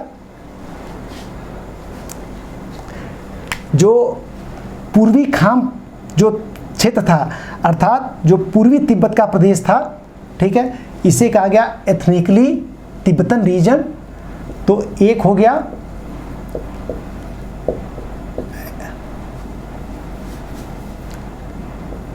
एथनिकली तिब्बतन रीजन, ठीक है। तो अब हम इसको क्या मान ले, तिब्बत की स्वतंत्रता तो समाप्त हो गई, तो अब ये सारी कहानी खत्म हो गई, तिब्बत खत्म हो गया, एक स्वतंत्र देश के रूप में तिब्बत का अंत हो गया और तिब्बत क्या बन गया, चीन का भाग बन गया। तो इस पूर्वी खाम, आप इसको कहिए पूर्वी खाम, जिसको एथनिकली तिब्बतन रीजन कहा जाता है, इसकी सत्ता दलाई लामा को नहीं मिली। इसकी सत्ता किसके अंतर्गत रही, इस पर राजनीतिक नियंत्रण और प्रशासनिक नियंत्रण किसका रहा, पीआरसी। पीआरसी आप समझ रहे हैं, पीपल्स रिपब्लिक ऑफ चाइना। और जो दूसरा क्षेत्र था एमडो का क्षेत्र, तो बिल्कुल बाहर, एमडो से तो कोई मतलब नहीं है। पूर्वी खाम क्षेत्र को एथनिकली तिब्बतन रीजन कहा गया और ये इसका प्रशासन सीधे PRC, People's Republic of China के अंतर्गत आया और जो बाकी ये भाग बचा हुआ है, ठीक है, इसे कहा गया तिब्बतन ऑटोनॉमस रीजन। तो दूसरा तिब्बतन ऑटोनॉमस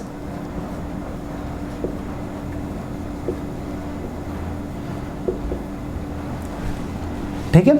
तो एक स्वायत्त क्षेत्र, तिब्बत स्वायत्त क्षेत्र या तिब्बत स्वायत्त प्रदेश का गठन किया गया और इसका प्रमुख बनाया गया दलाई लामा को। दलाई लामा, और कौन से दलाई लामा, 14वें। कहने के लिए तो ये स्वायत्त क्षेत्र नाम दिया गया, लेकिन चीन के राजनीतिक प्रभुत्व के अंतर्गत किसी देश को कितनी स्वायत्तता मिल सकती है, ये केवल आप अनुमान लगा सकते हैं। तो चलिए कहने के लिए कह लिया जाए स्वायत्त प्रदेश। तो एक स्वायत्त तिब्बत प्रदेश का गठन किया गया और उस स्वायत्त तिब्बत प्रदेश में न तो अमेडो का प्रदेश था और न ही पूर्वी तिब्बत अर्थात पूर्वी खाम का प्रदेश था। तो ये जो बचा हुआ क्षेत्र था ये कहलाया हमारा ऑटोनॉमस तिब्बत और जिसके प्रमुख बने दलाई लामा। अब देखिए पूर्वी जो खाम प्रदेश है, पूर्वी खाम, इसका नियंत्रण किसके हाथ में, पीआरसी। तो पीआरसी ने 1957 और देखिए इस तिब्बत ऑटोनॉमस रीजन की राजधानी क्या थी, ल्हासा, परंपरागत रूप से, ठीक है ना। तो पीआरसी के अंतर्गत जो पूर्वी खाम प्रदेश है, यहाँ पे पीआरसी ने तथाकथित सो कॉल्ड सुधार कार्यक्रम लागू किए, ठीक है। और इससे पहले एक चीज़ हम लोग और थोड़ा समझ लेते हैं। ये है तो बड़ी हास्यास्पद बात कि तिब्बत पर चीन ने अधिकार कर लिया।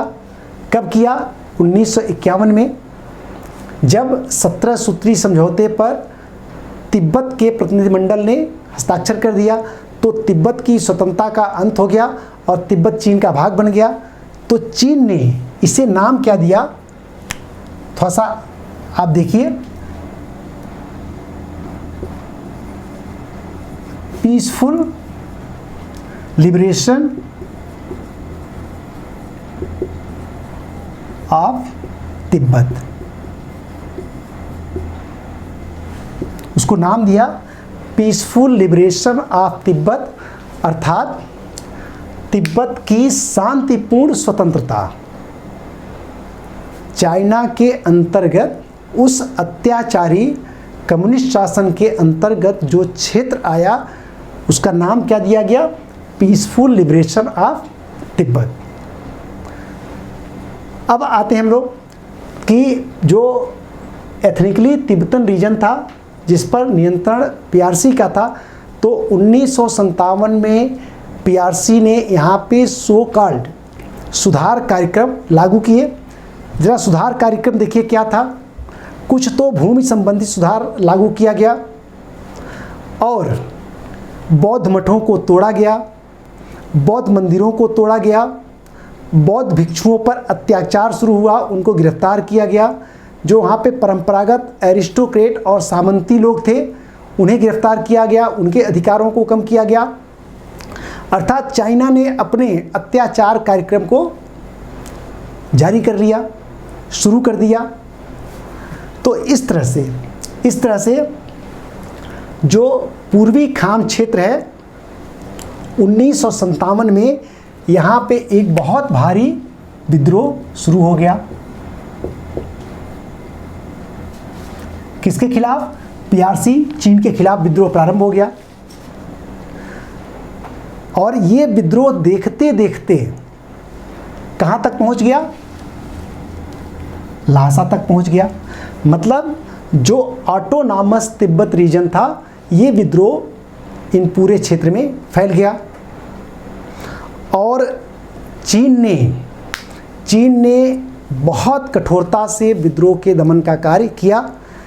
आप अनुमान लगा सकते हैं कि चीन का जो विद्रोह दमन का कार्य था वो किस प्रकार का रहा होगा कि तिब्बत की राजधानी ल्हासा अन्य जगह का आंकड़ा नहीं है। और ये जो मैं आंकड़ा आपको बता रहा हूँ ये स्वयं चीन के अपने संग्रहालय से ये आंकड़ा बाहर निकला है कि अकेले ल्हासा में 87,000 तिब्बतियों की हत्या कर दी गई। और दलाई लामा के लिए हालात वहाँ पे बहुत कठिन हो गए। दलाई लामा के जीवन पर संकट आ गया। तो इस तरह से अंततः दलाई लामा को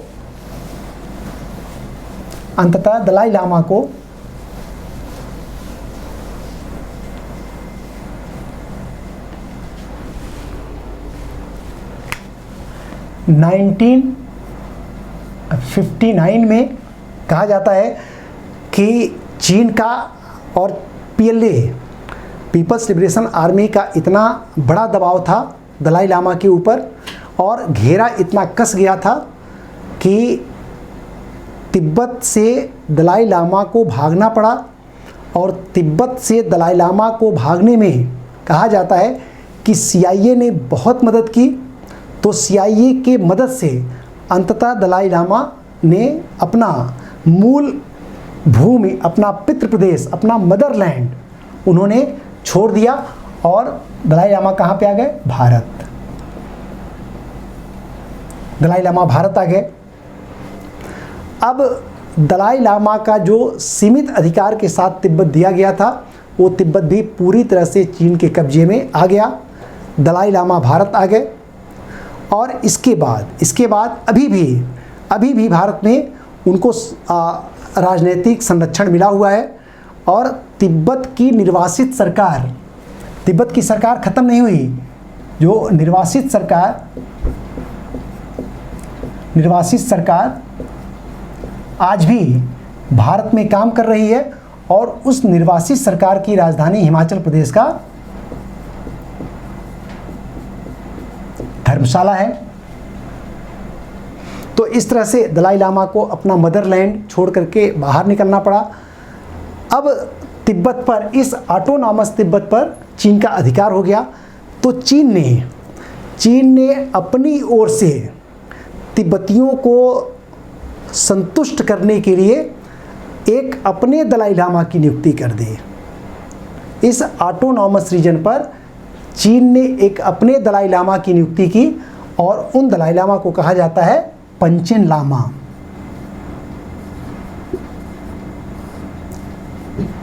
पंचेन लामा। तो इस तरह से पंचेन लामा तथाकथित रूप से इस ऑटोनॉमस तिब्बत के राजनैतिक और धार्मिक प्रमुख हैं।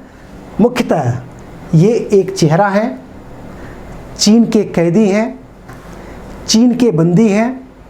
इनके नाम पर बड़े पैमाने पर जो शासन कार्य है, आप समझ सकते होंगे कि शासन कार्य में पंचेन लामा का कितना चलता होगा।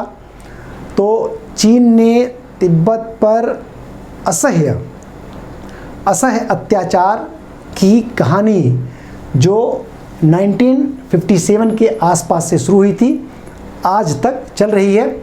आज भी तिब्बत के लोग इस उम्मीद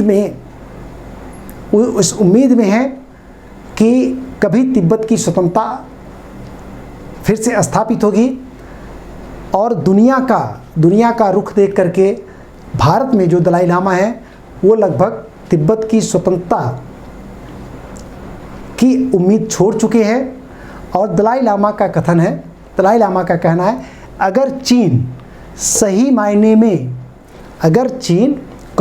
जो भारत में दलाई लामा है, दलाई लामा का कथन है कि अगर चीन सही मायने में राजनीतिक स्वायत्तता उनको उपलब्ध करा देता है और तिब्बत की संस्कृति, तिब्बत के धर्म, तिब्बत की परंपराओं का आदर करता है, उसमें कोई हस्तक्षेप नहीं करता है, तो तिब्बत चीन के अंतर्गत एक स्वायत्त रूप से रहने के लिए तैयार है। तो ये दलाई लामा का आज का पक्ष है। तो अब देखिए, इस तरह से मुझे उम्मीद है कि आप इस बात को समझ गए होंगे कि कैसे कैसे घटनाएं घटित हुई, कैसे तिब्बत एक स्वतंत्र देश था और कैसे कैसे तिब्बत फिर से चीन का भाग बना। ठीक है। और अब जो संकट की स्थिति आई 1959 में, तिब्बत पूरी तरह से चीन के अंतर्गत आ गया और दलाई लामा को अपना क्षेत्र छोड़ करके जाना पड़ा। तो 1962 में भारत और चीन के मध्य संघर्ष आखिर किस बात को लेकर के हो गया, क्या कंडीशन थी, अब इन सारे घटनाओं के पृष्ठभूमि में अच्छी तरह से आप इस बात को समझ सकते हैं। तो आइए अब समझते हैं कि भारत और चीन के, क्योंकि 1959 में जब दलाई लामा वहाँ से हट गए, ठीक है, और भारत में आ गए, भारत ने राजनीतिक शरण दिया, लेकिन भारत अभी भी तिब्बत को चीन का भाग मानता है। तो जब भारत तिब्बत को चीन का भाग मानता है तो आखिर चीन ने भारत के लद्दाख क्षेत्र पर क्यों आक्रमण करके अक्साई चीन पर क्यों अधिकार कर लिया, इस बात को अब बिल्कुल आप अच्छी तरह से समझ सकते हैं। तो देखिए, एक बार फिर हम लोग थोड़ा भारत के इस भाग को बना लेते हैं। अभी तक जो हमारा मैप था, इसमें भारत की जो सीमाएं थी किससे लग रही थी, तिब्बत से लग रही थी। अब आइए, भारत की सीमाएं अब किससे लग गई, चीन से लग गई, क्योंकि चीन क्या हो गया, चीन राजनीतिक रूप से स्वतंत्र हो गया। तिब्बत अब क्या हो गया, चीन का भाग बन गया। तो अब चीन की जो सीमाएं हैं भारत से आकर के लग गई। तो अब देखते हैं कि क्या जटिलता उत्पन्न हुई।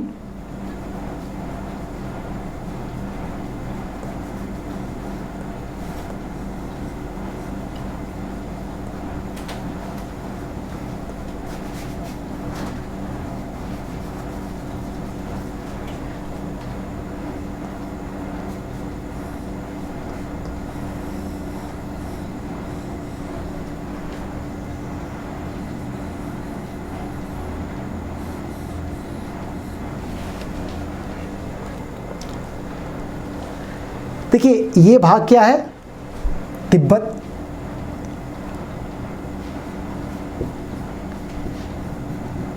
और अब तिब्बत किसका भाग है, चीन का। तो आप इसे क्या कह सकते हैं, चीन है इधर, और ये क्या है, भारत का ये भाग लद्दाख रीजन, और भारत के इस भाग को कहा जाता है अक्साई चीन। लद्दाख के इस भाग को कहा जाता अक्साई चीन,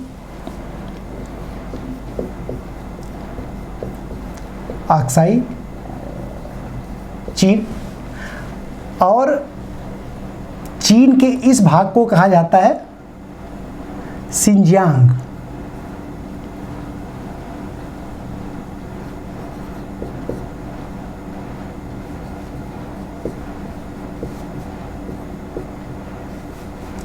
सिंजियांग प्रदेश है, ये है तिब्बत रीजन और ये सिंजियांग क्षेत्र।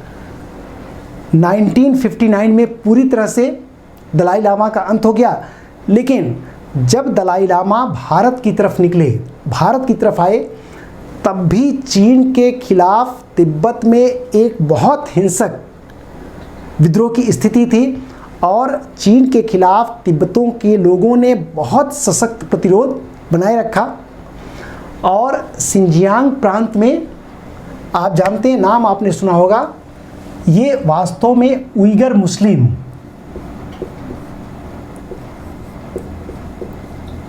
मुस्लिम का ये क्षेत्र है। और आप अच्छी तरह जानते हैं कि चीन उइगर मुस्लिमों पर बहुत अत्याचार कर रहा है। उनके धार्मिक मामलों में, उनके तमाम कार्यों में अत्यधिक अत्याचार कर रहा है। बड़े बड़े कंसंट्रेशन कैंप बने हुए हैं जहाँ पे 10-10 लाख लोगों को कैद करके रखा गया है और भीषण अत्याचार है। दाढ़ी बढ़ाने की छूट नहीं है, जो मुस्लिम टोपी लोग पहनते हैं उसकी छूट नहीं है, नाम बिल्कुल रखने की, अब जो मुस्लिम परंपरा के नाम हैं उनको रखने की छूट नहीं है। मौलाना जो और मौलवी हैं उनको सड़कों पर डांस करने के लिए मजबूर करते हैं जिससे वो अपने धार्मिक चीज़ों से हट जाएं। तो उइगर मुस्लिम बड़े लंबे समय से चीन के खिलाफ संघर्ष कर रहे हैं। तो देखिए, और 1960 के आसपास का, 1970 के दशक का चीन उतना सशक्त चीन नहीं था, राजनीतिक रूप से और आर्थिक रूप से इतनी बड़ी ताकत नहीं था। लेकिन अब तिब्बत पर 1959 में उसका पूरी तरह से नियंत्रण जब हुआ तो तिब्बती लोगों ने संघर्ष चालू कर दिया। सिंजियांग प्रांत में उइगर मुस्लिमों का संघर्ष, अब चाइना के 2 बड़े क्षेत्र में उसके खिलाफ एक बड़ा प्रतिरोध खड़ा है। और उसके बीच में, मतलब सिंजियांग और तिब्बत को अलग कौन कर रहा? अक्साई चीन। और यहाँ पे एक सड़क है जिसे कहा जाता है अक्साई चीन मार्ग। अब चीन के लिए इस अक्साई चीन मार्ग का बहुत महत्व बढ़ गया, जिससे कि वो तिब्बत से सिंजियांग प्रांत को जोड़ ले और तेज़ी से आवागमन की सुविधा प्राप्त हो जाए, जिससे कि इन तमाम क्षेत्रों में अगर कोई संकट है तो आसानी से निपटा जा सके। तो अब देखिए, तिब्बत पर नियंत्रण होने से और ख़ासकर तिब्बत में नियंत्रण होने के साथ तिब्बती लोगों का प्रतिरोध, अगर तिब्बती प्रतिरोध नहीं करते तब तो इस अक्साई चीन की दिक्कत ही नहीं थी, क्योंकि ये शांति वाला क्षेत्र है, ये संकट वाला क्षेत्र है। यहाँ पे चीन क्या है, अपने संकट का समाधान कर सकता था। लेकिन तिब्बत में भी संकट, सिंजियांग में पहले से संकट, तो अब इस संकट के समाधान के लिए जो ये बहुत उबड़ खाबड़ क्षेत्र है, आप केवल अंदाज़ा नहीं लगा सकते, वहाँ पे इतना उबड़ खाबड़ क्षेत्र है कि जिसकी कोई कल्पना नहीं कर सकते हैं आप। तो इस तमाम क्षेत्रों में ये जो अक्साई चीन मार्ग है, ये तिब्बत के लिए एक तरह से लाइफ लाइन के समान हो गया। अगर आपको तिब्बत और सिंजियांग में अच्छी तरह से नियंत्रण रखना है तो अब इस अक्साई चीन को प्राप्त करने के लिए चीन लालायित हो गया। और 1962 में आप सोचिए, पंडित नेहरू के साथ हिंदी चीनी भाई भाई का नारा लगाने वाले चीनी पंडित नेहरू की पीठ में छुरा घोंप दिया और 1962 में संघर्ष चालू हो गया, युद्ध छेड़ दिया, भारत पर आक्रमण कर दिया। और पंडित नेहरू को सपने में भी अंदेशा नहीं था कि वो समाजवादी देश और ये समाजवादी विचारधारा के, जिसकी उन्होंने कई मामलों में व्यापक मदद की थी, वो समाजवादी देश भारत पर आक्रमण करेगा, इसकी उन्हें रंच मात्र भी संभावना नहीं थी। लेकिन जो सामरिक और राजनीतिक घटनाएं होती है वो इन आपके उम्मीदों और आपकी कल्पनाओं की मोहताज नहीं होती हैं, उनकी एक कटु ज़मीनी सच्चाई होती है। और आज वो कटु ज़मीनी सच्चाई ने तिब्बत को अक्साई चीन लेने के लिए अक्साई चीन लेने के लिए वो मचल पड़ा। तो अब इस तरह से 1962 में चाइना ने भारत पर आक्रमण कर दिया। इस आक्रमण में भारत लगभग तैयार नहीं था और भारतीय सेना की पराजय हुई और भारतीय सेना लगातार पीछे हटती गई। 2 मोर्चे पर भारतीय सेना बहुत बुरी तरह हारी, एक तो लद्दाख क्षेत्र में और दूसरा चाइना ने लगभग आगे बढ़ते हुए, आप ये समझ पा रहे हैं ना, ये पूरा का पूरा लगभग अरुणाचल प्रदेश चाइना ने कब्जा कर लिया 1962 में। तो सेना आगे बढ़ती गई, अरुणाचल प्रदेश में भी वो अंदर एंटर करते गए, लद्दाख में भी एंटर करते गए, और लद्दाख क्षेत्र में उनको जितना जगह चाहिए था, ठीक है, तो ये इतना जगह उनको चाहिए था, ये उन्होंने ले लिया। जब लद्दाख क्षेत्र में उनको पूरा का पूरा क्षेत्र मिल गया जितना उनको चाहिए था, तो चीन ने एक तरफा संघर्ष विराम की घोषणा कर दी।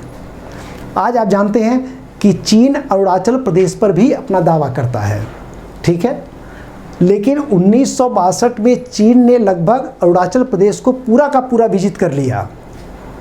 लेकिन जब लद्दाख क्षेत्र में उसे जितना आवश्यक था उतनी जब भूभाग मिल गया, तो उसने एक तरफा संघर्ष विराम कर दिया और यहाँ पर अपनी सेनाएं बना करके रखी। अरुणाचल प्रदेश में जीतने के बाद भी वह अपनी सेनाएं लेकर के वापस उन्हीं स्थानों पर चला गया जहाँ पे हमारी मैकमोहन रेखा मिलती है। अब आप कहेंगे कि जब चीन अरुणाचल प्रदेश को अपना भाग मानता है, तो आखिर अरुणाचल प्रदेश को जीतने के बाद उसने क्यों उसे छोड़ दिया? इसका भी एक कारण है कि चीन को चाहिए क्या था? अक्साई चीन, ठीक है, अक्साई चीन मिल गया तो उसको, और मालूम था कि भारत आगे चलकर इस सीमा विवाद के लिए तमाम सारे दौर की बातचीत होगी, तमाम सारे प्रतिनिधिमंडल आएंगे जाएंगे। तो चाइना ने उस समय चाइना की पॉलिसी थी कि अरुणाचल प्रदेश पर अपना दावा बना करके रखा जाए, ताकि जब भारत ये कहे कि आपने हमारे लद्दाख क्षेत्र को ले रखा है, तो हम ये कह सकें कि आपने भी तो हमारे अरुणाचल प्रदेश पर कब्जा कर रखा है। तो इस तरह से अरुणाचल प्रदेश को जीतने के बाद भी चीन ने इसलिए छोड़ दिया और इसलिए दावा बना करके रखा ताकि अरुणाचल प्रदेश को बार्गेनिंग चिप के रूप में इस्तेमाल कर सके, और जब समझौते की बात आए तो अंततः ले दे करके बात ख़त्म कर लिया जाए। अर्थात अंतर्राष्ट्रीय सीमाएं यहाँ पे जितना चीन ने कब्जा किया वहाँ पे, और तो इसका अर्थ यह है कि भारत अक्साई चीन से अपना दावा छोड़ दे और चीन अपना दावा अरुणाचल प्रदेश पे छोड़ देगा, और इस तरह से सारी समस्या ख़त्म हो सकती है। लेकिन अब एक समस्या, ये 62 के चीन के दिमाग में संभवतः, मेरा अपना विश्लेषण कहता है कि संभवतः इस तरह की अवधारणा चीनी इस्टेब्लिशमेंट के मन में थी कि अंततः भारत को इस बात के लिए राजी कर लेंगे कि तुम भाई आप अक्साई चीन भूल जाओ, हम अरुणाचल प्रदेश भूल जाते हैं और बात ख़त्म हो जाए, सीमाएं निर्धारित कर दी जाए। लेकिन समय के साथ बदले घटनाक्रम में चीन वर्तमान समय में बहुत बड़ी आर्थिक शक्ति बन गया है और बड़े पैमाने पर जो मैन्युफैक्चरिंग सेक्टर है चीन का इतना स्ट्रांग हो गया है कि चीन को अपना सामान बेचने के लिए पूरे दुनिया के बाज़ार की आवश्यकता है, और उसका सामान दुनिया के कोने कोने में पहुँचे इसके लिए उसने बेल्ट एंड रोड एक प्रोजेक्ट बना रखा है, और अपना पैसा दे कर के पूरी दुनिया में सड़क का, रेलवे का, ठीक है, इनका जाल बिछा रहा है, जिससे कि उसका सामान दुनिया के कोने कोने में जाए। और भारत के आप देखेंगे कि दक्षिण पूर्व एशिया में आसियान जैसा एक बहुत बड़ा आर्थिक संगठन, 10 देशों का एक बहुत बड़ा आर्थिक संगठन आकर के खड़ा हो गया है। अब वर्तमान समय में चीन को, और एक और चीज़ जानते हैं आप कि चीन की पाकिस्तान के साथ एक बहुत बड़ी महत्वाकांक्षी परियोजना है जिसको कहा जाता है China Pakistan economic corridor CPEC, जो इधर कराकोरम मार्ग से होते हुए भारत ये इस सारे क्षेत्र से होते हुए निकलता है। तो इस तरह से वर्तमान समय में चीन के लिए अरुणाचल प्रदेश का भी महत्व बढ़ गया है और लद्दाख के और बड़े क्षेत्र का महत्व बढ़ गया है। अभी लद्दाख का और क्षेत्र चीन को चाहिए, तब जाकर के अपने आर्थिक हितों की रक्षा वो पाकिस्तान में और इन सारे क्षेत्रों में कर सकता है। तो अब चीन को अरुणाचल प्रदेश भी चाहिए और चीन को अब लद्दाख क्षेत्र में भी और बड़ा हिस्सा चाहिए। ये स्थिति है। अब चाइना बहुत पश्चाताप करता होगा कि क्यों उसने 62 में अरुणाचल प्रदेश को जीत करके छोड़ दिया और क्यों उसने केवल अक्साई चीन तक का क्षेत्र जीता, क्यों नहीं उसकी सेना थोड़ी सी और आगे बढ़ गई। लेकिन उस समय की सामरिक और राजनीतिक आवश्यकताएं कुछ और थीं, वर्तमान समय की सामरिक और राजनीतिक आवश्यकताएं कुछ और है। तो इस तरह से अब चीन की सामने क्या क्या आवश्यकता है, इस लद्दाख रीजन में वर्तमान समय में जो टकराव हुआ है, जो गलवान घाटी में, डिप्सांग क्षेत्र में, फिंगर एरिया में और जो पेंगांग सो लेक है, यहाँ पे क्या क्या संकट है, यहाँ पे क्या क्या किस तरह की दिक्कतें आई और तमाम तरह का विवाद हो रहा है। तो एक एक करके आपको मैप के द्वारा मैं अगले वीडियो में मैं ये आपको समझाऊंगा कि ये पूरा का पूरा एरिया क्या है, चीन की यहाँ पे अब सामरिक आवश्यकताएं क्या हैं, चीन को और कौन कौन से क्षेत्र की आवश्यकता है, भारत की इसके प्रति रणनीतियाँ क्या हैं, ये सब मैप में देखेंगे तो आपको समझ में आएगा। तो जितनी सारी चीज़ें हैं इसको हम समझेंगे, प्लस चीन और जापान के मध्य भी इस समय बड़ा टकराव की स्थिति है, उस पर भी एक नज़र डालेंगे। चीन और ताइवान के संकट पर भी एक नज़र डालेंगे। साउथ चाइना सी में कैसे चीन और दुनिया के देशों की महत्वाकांक्षाएं कैसे टकरा रही हैं, इस पर भी एक चर्चा करेंगे। चीन की हिंद महासागर में क्या महत्वाकांक्षा है, इस पर चर्चा करेंगे। और स्ट्रिंग ऑफ पर्ल, मड़ियों की जो माला है, जो चीन नौसैनिक रूप से भारत को घेरने का प्रयास कर रहा है, इस पे विस्तार से विद मैप चर्चा करेंगे तो आपको समझ में आएगा। ठीक है। और फिर चाइना पाकिस्तान इकोनॉमिक कॉरिडोर क्या है और ये चाइना को किस तरह से एक बड़ी सामरिक बढ़त देता है और इस सामरिक बढ़त को कम करने के लिए भारत ने क्या क्या कार्य किया, इन सारी चीज़ों पे विस्तार से चर्चा हम लोग करेंगे अगले वीडियो में। तो उम्मीद है कि आज आपने भारत, चीन और तिब्बत के संबंधों को समझा होगा कि किन किन कंडीशन में तिब्बत चीन का भाग बना और इन सारे मामले में भारत की एंट्री कैसे हुई और भारत की कैसे कुछ अदूरदर्शी कदमों के कारण भारत के बगल में चीन जैसा एक साम्राज्यवादी देश आकर के बैठ गया। काश पंडित नेहरू ने तिब्बत की स्वतंत्रता के लिए प्रयास किया होता, तो कम से कम अगर तिब्बत की स्वतंत्रता शायद निश्चित न हो पाती तो भी तिब्बत को एक बड़ी स्वायत्तता जरूर मिल जाती और इस तरह से संबंध उस तरह से पेचीदा स्वरूप धारण नहीं करते जैसा आज धारण कर चुके हैं। तो अगले वीडियो में हम लोग इन तमाम घटनाओं को विस्तार से समझेंगे और फिर हम लोग समझेंगे कि वर्तमान अतीत का तो इतिहास आपने देख लिया, वर्तमान दशाओं को समझेंगे और भविष्य में भारत और चीन संबंध किस दिशा में जाएंगे, इस पर भी विस्तार से चर्चा करेंगे। तो इस तरह से आपकी जो आज की क्लास है, अगर आप IAS UPSC का तैयारी करते हैं, अदर स्टेट पीसीएस की तैयारी करते हैं, तो यहाँ से प्राप्त जो जानकारी है आपको बहुत प्रारंभिक परीक्षा में, मुख्य परीक्षा में, एसए में और इंटरव्यू में बहुत ज़्यादा मदद करेगी। जब इस पूरे के पूरे वीडियो को पहले दूसरे सारे भाग को आप देख लेंगे तो आपको इससे बहुत ज़्यादा लाभ मिलेगा। आपका जो पूरा का पूरा कॉन्सेप्ट है इस सारे क्षेत्र के बारे में, घटनाओं के बारे में पूरी तरह से खुल जाएगा। तो उम्मीद है कि आपने इसे अच्छी तरह से समझा होगा। धन्यवाद।